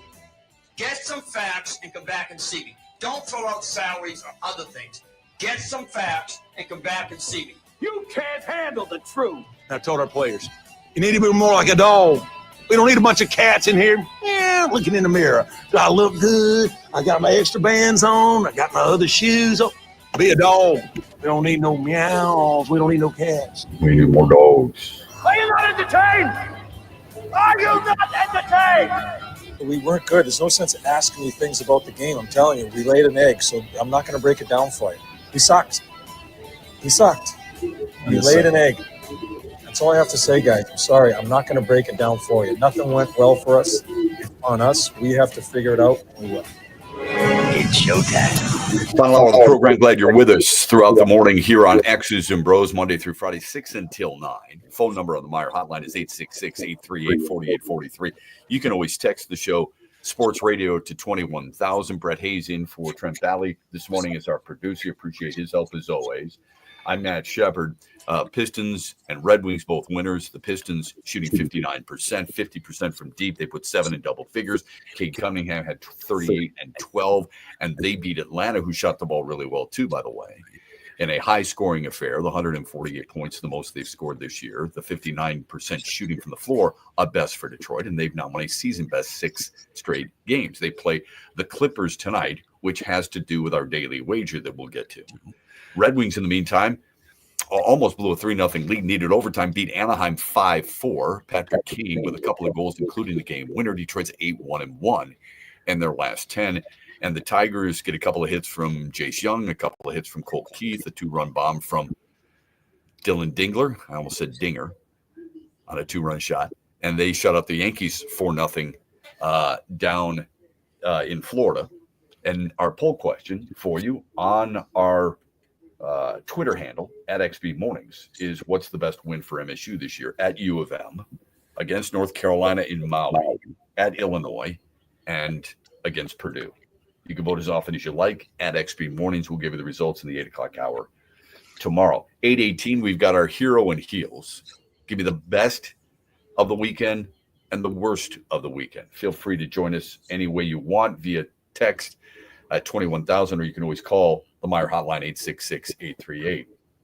866-838-4843. Let's bring in Brett Hayes, our producer today, and give us the results from Friday's poll question. We asked you this: what's been the most disappointing loss this past season? Was it the Lions losing to Washington in the playoffs at home? Was it the Tigers losing to Cleveland in the ALDS on the road with Tarek Skubal on the mound? Or was it Team USA losing in overtime to Team Canada in the Four Nations? Brett, what were the final results like? Big surprise. 87% of people said the Lions lost to the Commanders. Okay. 8% said Tigers lost to the Guardians, and 5% was USA Hockey lost to Canada. Okay, good number of people voting. Thanks, Brett, for that. It probably doesn't surprise me that much, especially the Lions running away with it. It shows you people care more about their local teams than anything else. And let's face it, more was on the line, right? I mean, your team, your favorite player, Dylan Larkin, Lucas Raymond, whomever, still has a chance to win some type of championship. The Lions were eliminated from theirs. The Tigers were eliminated from theirs, even though you had Tarek Skubal on the mound, who had thrown, 17 scoreless innings heading into that start, or heading into that inning. That kind of tripped him up a little bit. Anyway, like I said, we've got a poll question for you out there right now on our Twitter handle. You can vote as often as you like. And again, we'll give you the results in the 8 o'clock hour tomorrow. The Daily Wager is brought to you by, just like this hour is brought to you by, Soaring Eagle Casino and Resort. Now, forgive me, Brett, I'm not sure if you're aware. Do you remember what the Daily Wager was on Friday? What did Trent have in the Daily Wager over the weekend? That I am not sure. Okay, I couldn't remember either. I thought it had to do with MSU and Michigan Friday night, and I'm not sure he won that or not. Here's the Daily Wager today, brought to you by Soaring Eagle Casino and Resort, and it's their sportsbook Ascend that brings it to it, which is, by the way, where we will be March 7th. All right, we're going to be doing the afternoon show. from Ascend at Soaring Eagle Casino and Resort. And we're going to do it with a former Spartan. And we're going to give you and a friend a chance to go to the Michigan State game in East Lansing. It's the last regular season game of the Big Ten Conference. It's the last regular season game for both Michigan and Michigan State. Michigan State just beat the Wolverines in Ann Arbor. 2 lucky listeners were listening to the huge show and went to the game. We took them there and brought them back to Soaring Eagle. We're going to do the same thing on March 7th. We're going to ask you to join us, and we're going to ask you to make sure you get involved by texting a keyword that we'll announce tomorrow to 21,000, and then you're going to have an opportunity to go and stay a couple of nights at Soaring Eagle Casino and Resort. You're going to get a chance to have dinner on us at Ruth Chris on Friday night, and you're going to get a chance to go watch the game with a friend with great seats at Breslin Center. So we'll make that announcement tomorrow. But in the meantime, here's the daily wager today. Now, we know the Pistons were winners and shot lights out last night against Atlanta, 59%. They won at 148-143. The 148, as I mentioned, most points scored so far this year. They are playing the Clippers tonight. The over-under is 224.5. Combined, the two teams, 224.5. Sometimes I have a tendency to overthink these things. But I did some homework here. The Pistons average 114.5 points per game. The Clippers average 111. Doing the math for you, it's 225.5. I mean, there's a reason Vegas gave you that 224.5 number, all right? Because they do the same research. Defensively, you might find this interesting. Defensively, the Pistons surrender 113.5. In other words, they're winning by average by 1 point per game. The Clippers allow 108.5 points per game. So defensively, it's 222, the total. The over-under is right in between. So what do you do? Because Detroit played last night, even though they shot the ball well and scored a lot, I'm going to go under. I'm taking the under tonight of Pistons, Clippers, 224.5. I'm going to go slightly under. We'll see if we've got it for tomorrow. It's brought to you by Soaring Eagle Casino and Resort and their sportsbook, Ascend. It's a great place to check out the Pistons and Clippers tonight. Great food, good people. We'll be there in a watch party on March 8th. Sunday, March 8th, when Michigan and Michigan State clash at the Breslin Center. We hope you join us. Football is always important to talk about this time of the year. Yes, the combine is about to start. You're going to have big name players there. You're going to have a lot of people looking at who Detroit is going to draft. I went out to dinner with some friends on Saturday, and a friend of mine said, "Hey, Shep, just out of curiosity, what do you think the Lions need?" And I said, well, I mean, I think what you think probably. They need pass rushers, right? And you probably are thinking, do you go get Myles Garrett? Do you go get some guy coming out of college and hope you get the kind of impact player that a guy like Aiden Hutchinson made? And I said, well, where you're drafting is probably not going to garner that type of ability. You're probably not going to get that impact guy down at the bottom of the draft at that position. All right. That's my guess. So if you're going to do something like that, maybe put together a package. I'd love Abdul Carter. He's a hell of a player. Or a Jalen Walker. Both are really good players. Will a guy like Mike Green from Marshall be available? Chances are probably not. He was just a sophomore, 6'4", 250 pounds, considered a top 5 player at his position. Don't think he'll be there. Jack Sawyer, Nick Scorton. Scorton's from Texas A&M. Sawyer's from Ohio State. Would they be there? Yeah, they might be. Sawyer probably, depending on what he does in the in the combine? Could you see him going in the first round, late first, early second? Sure. So football is always important at this time of the year, is the point. And what are you going to do in the offseason? Well, we're going to talk about that at 8:35, because when we come back, we've got our hero and heel. Want yours as well. You can text us, Sports Radio, to 21,000, or call us on the Meijer hotline with your hero or hero, 866-838-4843. This hour brought to you by Soaring Eagle Casino and Resort.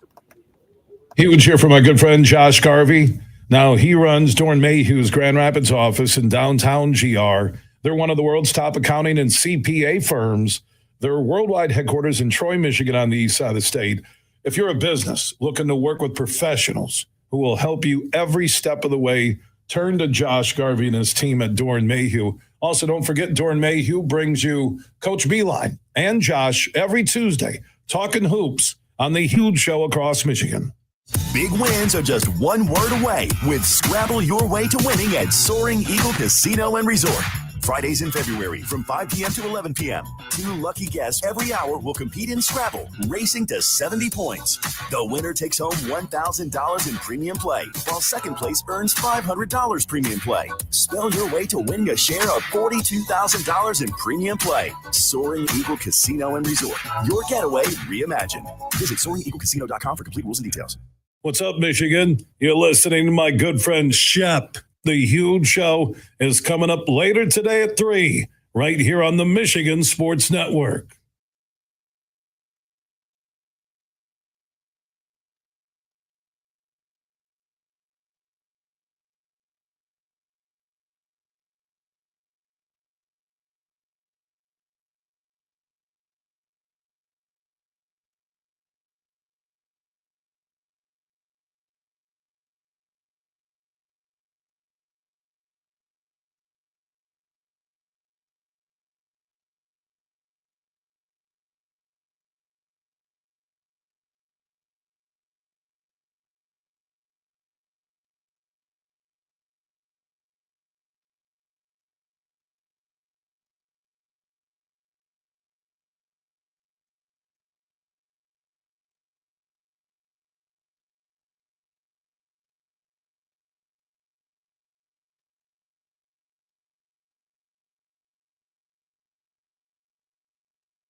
It's a great remake, isn't it?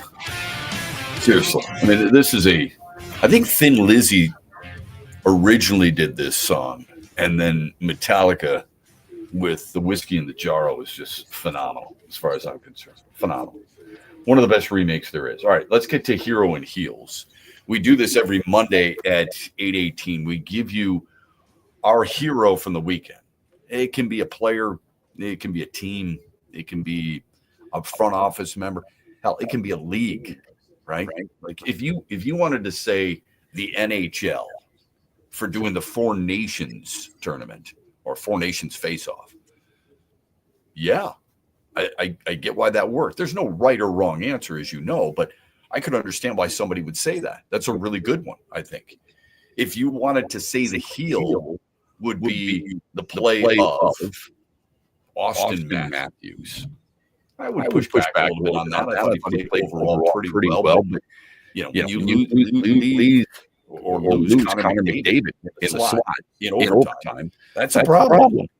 And it turned out to be a problem. That's why Canada won the Four Nations in overtime. But again, no right or wrong answer. I might push back on that a little bit, but I would get. That's what we're looking for. We're looking for hero, heel, the best of the best this past weekend in your mind, and the worst of the worst.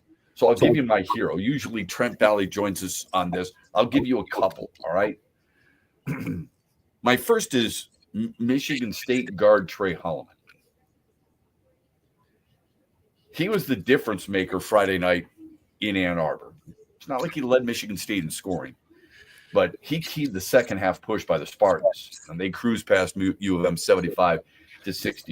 Holloman poured in 11 of his 18 points that included some huge triples in the second half. Half of his 6 field goals made were from deep. Now, he was huge, and a big reason why Michigan State shot 53% in the second half to get the win. He also added a team best 4 assists and a couple of rebounds. He now has 10, count them 10, double-digit performances this year and has led MSU in assists 7 times this year. So he's one of my heroes. My second would be Brian Campbell. Now, you might go, who the hell is Brian Campbell? I've heard of Dan Campbell. I've heard of Brian Branch. I've never heard of Brian Campbell. I don't blame you. He played his college golf at Illinois. The former Illini golfer won for the first time in the PGA Tour by winning the Mexico Open on the second playoff hole. Now, I would tell you this. In that tournament, the only person you may have heard of before was Akshay Bhatia. There's not many guys you've heard of. You didn't hear of Alex Smalley. You didn't know who that was. All right? Don't tell me that you heard of Aldridge Portgator. You have not. A lot of these guys, this tournament gets skipped over quite a bit. Anyway, Campbell had never won on tour. He'd never won on the Korn Ferry Tour, which is the minor league for the PGA Tour. All right? That's a tough one to win. I know guys who are on that tour. It is hard to win on that tour. Anyway, Campbell beat the 20-year-old South African Portgator. They had to play the 18th hole twice. This is where luck factors in, folks. I don't know if you watched it. You probably did. This is where luck factors in. They're tied at 20 under par after regulation. They got to go back and play 18. I hate why. I don't know why courses do this. Actually, I think I got a pretty good understanding of it. But when you're in a playoff, they go back and they have you play 18 again. And I think the reason is because the entire gallery is there on 18 already. What are you going to have them go back and play 15 where there's nobody around the green? And then you're going to celebrate by driving them in a cart all the way up to 18? So I get it to a certain extent. So anyway, but they just played 18, so they're going to play it. They both par 18. It's a par 5, long par 5. Then they go back and they got to play it again. And had there been a third sudden death, they would have gone to 17, then 18. So on the second 18th hole, or the second playoff hole, I should say. On the second playoff hole, Brian Campbell hits a drive like I would hit a drive, way right, and it's headed for OB. It looks like he's going to have to re-tee, and he's hitting 3. In and 1, out and 2, hitting 3. That's how you score it, right? Instead, it hits a tree and bounces on the cart path into the rough. But he's got a clear shot. But he's 300-plus yards away. Takes a 3-wood, smokes it down the middle of the fairway to within 80 yards. Hits a wedge to within 4 feet. And birdies it. And wins that second playoff hole. Wins the tournament. Now, in fairness, Porter kind of lost it a little bit. He's only 20 years old. He missed a very makeable birdie putt that would have forced another playoff hole at least. Anyway, so after pushing it out of bounds, he gets a break. Campbell had, never played in a signature event. Now he's qualified. First of all, he gets a PGA Tour card for 2027. What a huge relief. You talk about pressure. And he gets an invite to the Masters in 2027. So it's a really cool story. He becomes the second first-time winner on the tour this year. So those are my 2 heroes. Heel, the NFL. I only have time for one, and it's the National Football League. And I've said time and time again, I think the National Football League does just about everything right. Do I get sick and tired of some things? Absolutely. I am so sick and tired of seeing Roger Goodell. And it's not because he's a commissioner. There's not many commissioners that are liked. Think about that for a minute.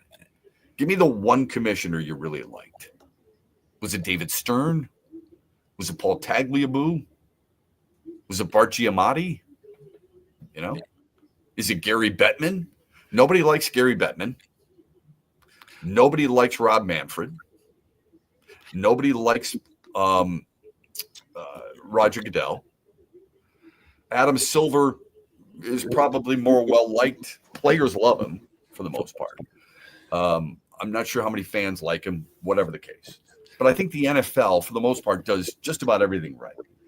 But its kickoff rules are screwed up. They are considering more changes to the NFL kickoff rule in 2025. Competition Committee Chairman Rich McKay says the league is discussing changes that could lead to more returns next year. And one consideration is giving teams the ball at the 35 rather than the 30. I'm not sure how that entices teams to return more. If you're giving the ball at 35, you're gaining 5 yards from a year ago. How does that help you entice more returns? You would think more guys would want to return if you were going to be pushed back 5 yards, right? Or am I wrong? The league is also thinking about moving the kickoff 5 yards deeper. So where you're kicking off from is going to be 5 yards pushed back. They said the rule changes last year reportedly led to a 57% rise in returns and decreased the rate of injury. That's a lot. That's a big percentage, don't you think? And if it decreased the rate of injury, why would you change it? I hate it. Absolutely despise it, especially when it comes to onside kicks. I've said this time and time again, and I'll stand by it. The point of an onside kick is surprise. If you've got to indicate to the other team, we're going to do an onside kick, doesn't that defeat the purpose, or am I wrong there? Anyway, if you saw a rise of 57% in anything, and you decreased what you were hoping to decrease, why would you change it? Just stay with it. Some things you don't have to change. You don't have to tweak. I didn't like the move in the first place, but now you're going to do it all over again? That's the hero and the heel. When we come back, speaking of the NFL, we will talk Lions football a little bit with you on X's and Bros. This hour brought to you by Soaring Eagle Casino Resort. Athletic Association. You can stay up to date on the latest from Lansing 24/7 at MHSAA.com, at MHSAA on Twitter, and MHSAA on Facebook. The latest news, press releases, and stories connected to every high school in the state of Michigan, available for you 24/7 from the Michigan High School Athletic Association. Log on to MHSAA.com, at MHSAA on Twitter, and MHSAA on Facebook. And if you're looking for archive, boys and girls, high school sports, MHSAA.TV. That's MHSAA.TV. 24/7, everything you need to know about high school sports in Michigan. Log on to MHSAA.com. We played for the thrill, that rush you feel with the game on the line. I'm Herman Moore, Lions All-Pro wide receiver. Now, with Eagle Casino and Sports, the new sportsbook app from Soaring Eagle, anywhere I'm at, I'm still in the game. Sign up now and get up to $1,000. That's right, up to $1,000 for a risk-free bet on your next favorite underdog, parlay, or prop. Eagle Casino and Sports, made in Michigan, made for Michigan. Must be 21 or older in Michigan to play. Huge here for Van Andel Institute Purple Community. Now, they're a grassroots fundraising network powered by the volunteers who support VAI's mission to improve health now and in the future. Learn more at purplecommunity.org.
Good morning of music, man. Really well done. Love this stuff. Coming back. Welcome back. X's and Bros, Monday through Friday, 6 until 9. The NFL with the combine that begins this week in Indianapolis. And, I don't know how much people are into the combine as much anymore because you see so many guys saying, I am not participating. And Shedeur Sanders is a really good example. I'm not throwing in the combine. Why not? I'm going to do my private workout in Colorado. Okay. I mean, it's accepted. And I guess it shouldn't matter all that much. J.J. McCarthy didn't throw at the combine last year. There's plenty of examples of guys not doing certain things in the combine. Why? I don't know. I don't know if they don't trust what's going on there, or if they feel more comfortable in their own building. And look, if teams are willing to say, I'm going to send my general manager and I'm going to send my director of scouting, and I'm going to all send them out there to monitor this guy's workout, more power to them if that's how they feel. You start to lose the impact of the combine, even though football fans, no matter where they are, will want to find out about certain guys, right? I mean, there are certain guys who you're looking at. So I used this example earlier. If you're the Lions, or if you're a Lions fan, what are you doing right now? You know what you're doing. You're looking at as many defensive ends, as many pass rushers as you possibly can. Okay, tell me about this guy. I'm not going to get Abdul Carter. He's going to be, I think he's the best player in the draft. Look at different mock drafts, and you can do that now that the football season is over. You sure as hell weren't doing that. It's not like what it used to be when we were Lions fans. We would start looking at mock drafts after week 11. Now you don't have to do that because you have a good team, which is really refreshing. We haven't mentioned one mock draft. We probably won't until next week. We haven't mentioned one mock draft in this show for a long time. I can't imagine many doing that outside of certain markets. They're doing it in Carolina. They're doing it in Tennessee. Las Vegas, they can't wait for it. I'm sure there are people who are pretty fired up in Chicago about a recent mock draft, right? But in Detroit, not so much. Doesn't mean you can't help your team, obviously. But because of a low draft pick, you're not looking at the high-end guys. You'd love Abdul Carter. I think he's a game changer. But you're not going to get him. He's arguably the best player in the draft. He's definitely the best pass rusher in the draft. He's the junior out of Penn State, in case you don't know who he is. So here's what Lions fans are doing. Okay, I got to look up these guys. Abdul Carter, Jalen Walker, James Pierce. He's the kid from Tennessee. Is it going to be Mike Green from Marshall, who I brought up earlier? Is it going to be Jack Sawyer from Ohio State? Whatever. There are other ways you can improve your team. Obviously, you're well aware of that. So ESPN had this article of bold moves in free agency or the draft. This is a couple weeks ago. We haven't got to it. So what do you immediately do? Just like me, you immediately go to your team. You go to the Lions. What are they going to do? I'm hoping for a big move. I'm hoping for a trade possibility. This, again, daring moves for a guy like Myles Garrett. I'd love to see it. So that's what I was hoping to see. What do you think I saw? To my surprise, it's exactly what I saw. Bold move, Myles Garrett. And here's what the author wrote. Elsewhere in this piece, I argue why the Browns should not trade Myles Garrett. I get that. Why would you trade the best player on your team? Why would you trade an elite player who's still in the prime of his career, a future Hall of Fame player, seemingly? He writes, but if Garrett forces his way out of town, the Lions should be first in line to make a trade offer.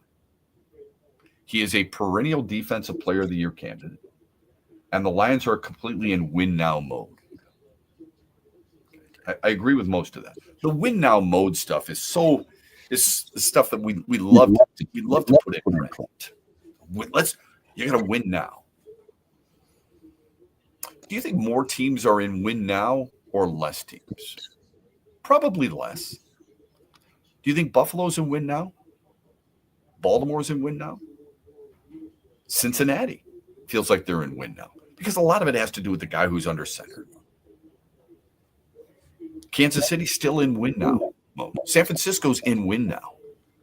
Philly, Dallas, they're in win now. Detroit, Green Bay, they feel like they're in win now. Anyway, I digress. He writes, they are the kind of team that should be dealing high future picks for a superstar who will help put their defense over the top. Imagine if opposing blockers had to deal with Garrett and a healthy Aiden Hutchinson. There's really no way to block that. Leaves out conveniently a name like Aleem McNeil, who's a really good player. But it's a really good, well-written article about why Detroit should do it. What does he leave out, though? He leaves out what you and I have talked about a number of times. And that is what? What do you have to give up? That's my frustration with us in the media oftentimes. The frustration is you can say, just go do this. The question is what you have to do to get it done. That's the big question. Saturday night, 4 friends of mine and I, while we're all out to dinner, had this very same discussion. And I said, I'd give up 2 firsts. This is what I've told you, so I'm not speaking on that. I'd give up 2 firsts, a 4th or a 5th, and a player. And the immediate question is, and it was a good one, it was the right one, which player? I said, a guy like Jameson Williams. And a good friend of mine said, no, can't do that. There's just a handful of players like him. I said, what do you mean a handful of players who like him? There's a lot of wide receivers who are better than he is. What do you mean? So we had this long discussion about it. But the point is, what you would have to give up. There's got to be something in there. We've gone over this time and time again. Khalil Mack, for example, and what Chicago had to give up. I said, you got Garrett and a mid-round pick, let's say a 3rd-round pick, for 2 firsts and 4th for a player. Would you do it? And all of them are like, absolutely. One of them said, no, I don't think so. Wow, okay, interesting. But that's fine. It's your opinion. At least I've got an answer. You've got to have an answer to would you do it, but you have the answer is for what, and then be ready for that. It's easy to say, just trade for Myles Garrett, not knowing how it's going to do a number of things, affect your cap, affect your locker room, affect your future, and what you have to give up in order to get him. Those are all really important, I think. So moving forward, that's it. So it's a really good article, and it makes Lions fans pretty excited, probably. But the bigger issue is what you would have to do to get it done. First and foremost, and I'm sure Dan Campbell and Brad Holmes have talked about this. I'm sure there's a lot of things that they're looking at using, not just their players, but all the things at their disposal. And speaking of Dan Campbell, another website, why I don't know, but it's the in thing to do because anytime you write about the NFL, it gets discussed. People want to talk about the National Football League. I don't care if it's August or April. They want to talk about it. So that's why you see so many articles written about it. This one had the odds to win NFL Coach of the Year next year.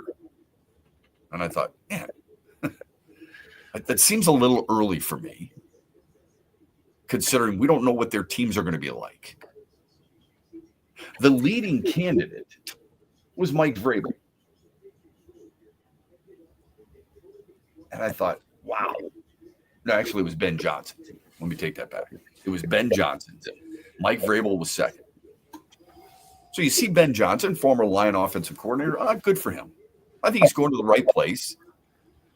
It's a team that already has a good defense. He can solidify that. Seems to have done that by bringing in a specific defensive coordinator. And with his ingenuity, his creativity, he's going to help that offense. They've got good players. Keenan Allen, I'm not sure what they're going to do with. But they have, right now with DJ Moore and Rome Odunze and Colt Knecht and DeAndre Swift, if they keep him, they'll shore up their offensive line. Caleb Williams. I think it's fair to say Ben Johnson, based on his track record with the Lions, will take advantage of their strengths. How's that? So they got him, then they got Mike Vrabel, and then they got Jim Harbaugh. And while I'm reading through this, I'm going, okay, where would Dan Campbell be? Since Dan Campbell was a runner-up to Kevin O'Connell this past year for Coach of the Year. Where would Dan Campbell be? And I think what happens with people who predict this stuff and then people who eventually vote on it is they take the guy whose team they had no expectations for and exceeded their expectations. So Ben Johnson, to a certain extent, for this award, not overall, but for this award, is going into a much better situation because he's got a chance to team that was crap and take them to a high level, get them in the playoffs that will make so many people sit back and go, what a great job he did. Whereas Dan Campbell has a team that won 15 games. How do you elevate that? Because it's a regular season award. That's why I thought Andy Reid deserved more recognition last year. Anyway, I scroll down this breakdown of Coach of the Year odds, and I'm seeing all these names, and I'm going, wait a minute, where the hell is Dan Campbell? Dan Campbell, you have to scroll all the way down to a plus 2,500 on odds to win. The same as Brian Dable and Zach Taylor and Raheem Morris in the NFL. And I guess, even though I shouldn't, sure as hell doesn't affect me. What do I care? But to me, it was kind of offensive. Here's a guy who's getting overlooked yet again. And I couldn't understand it. But that's where he's at, which is crazy. Here's the other thing I found to be interesting. Speaking of Dan Campbell and his coaching staff, he's got 10 new assistants. 5 of them have previous NFL experience. How much that matters to players? It sure seems like it's mattered so far in his Lions tenure. Aaron Glenn having played, it helps, right? Antoine Randall L. having played, it helps. Certain guys, it seems to have affected the team in a positive way. That's not my problem. Or being the talking point. John Morton, who is the new offensive coordinator, was in an NFL game, wasn't necessarily viewed as an NFL player, but he did appear in a game. My point is, they have 10 new assistants. Do you know how many coaches on an NFL staff?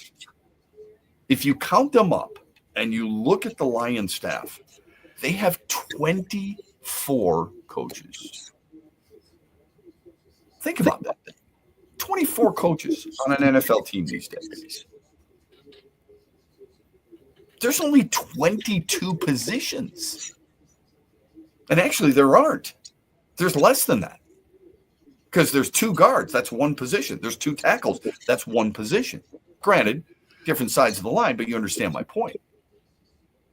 There's 2 wide receivers, sometimes 3, but they're the same position, wide receiver. There's 1 tight end. You've got quarterback, running back, tight end, wide receiver. Usually it's offensive line, but center, guard, tackle. 7 positions. I get it. There's a slot receiver. He has different responsibilities than a guy who might start outside the numbers, but you understand the point. 7 on offense. Interior defensive line. Let's go defensive tackle, defensive end, linebackers, cornerbacks, safeties. 5 on the defensive side of the ball. How do you need 24 coaches? The amount of coaching that takes place now, not just in the NFL, but in sports in general. Like hockey, you got 3 guys. Sure, you have video guys behind the scenes, but there are 3 guys on the bench. Do me a favor tonight, watch the Pistons and watch the Clippers. And you might go, what the hell are you talking about, Shep? You're talking about the NFL. I said coaches in sports in general, okay? Just for a moment.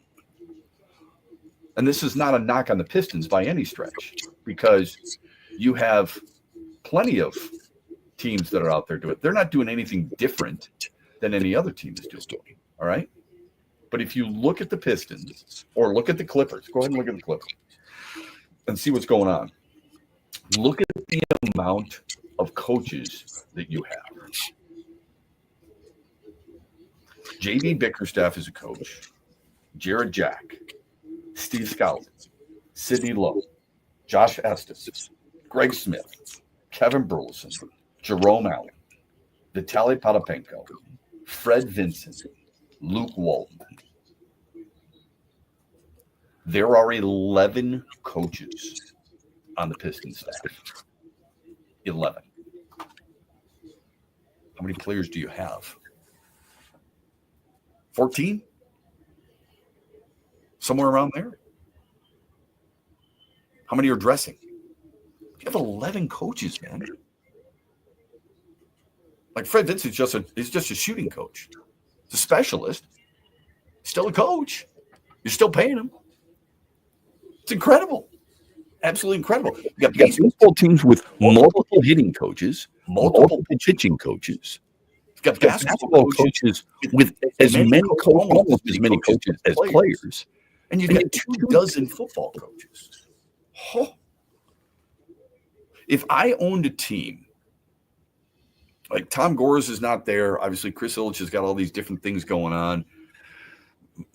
You know, you've got Sheila Hempford doing things. Okay. You travel with that team. Does anyone ever recognize the amount of money you're spending on just the coaching staff? Whether you think it's, plausible and needed, okay, go ahead. I'm not sure people recognize, like in the past, I know, old guy, it's Chuck Daly and Dick Versace, right? And Ron Rothstein. You got a handful of guys next to you. Now, you literally have your coaches sitting behind you, taking up a full row. You've got so many of them in the NBA. It's incredible. Our thanks to you listening to our show today. Thanks to Brett Hayes for filling in as our producer. We're back with you tomorrow morning. Don't forget, these same affiliates will be the Huge Show a little bit later on today, 3 until 6, Monday through Friday. We hope you can join us tomorrow morning, Tuesday morning at 6 o'clock here on X's and Bros. Have a great rest of your Monday, everybody, and thanks for listening and watching here on the Michigan Sports Network. Coming right at you, the excitement you've been waiting for. Eagle Casino and Sports, the mobile casino made in Michigan, made for Michigan. Play slots and table games with live dealers at one exciting site, playeagle.com. Sign up today and get a match deposit up to $1,500. That's right, up to $1,500 plus 100 free spins. Eagle Casino and Sports. Go to playeagle.com and start winning today. Must be 21 or older and in Michigan to play. Huge here from my good friend Josh Garvey. Now, he runs Dorn Mayhew's Grand Rapids office in downtown GR. They're one of the world's top accounting and CPA firms. Their worldwide headquarters in Troy, Michigan on the east side of the state. If you're a business looking to work with professionals who will help you every step of the way, turn to Josh Garvey and his team at Dorn Mayhew. Also, don't forget Dorn Mayhew brings you Coach Beeline and Josh every Tuesday talking hoops on the Huge Show across Michigan.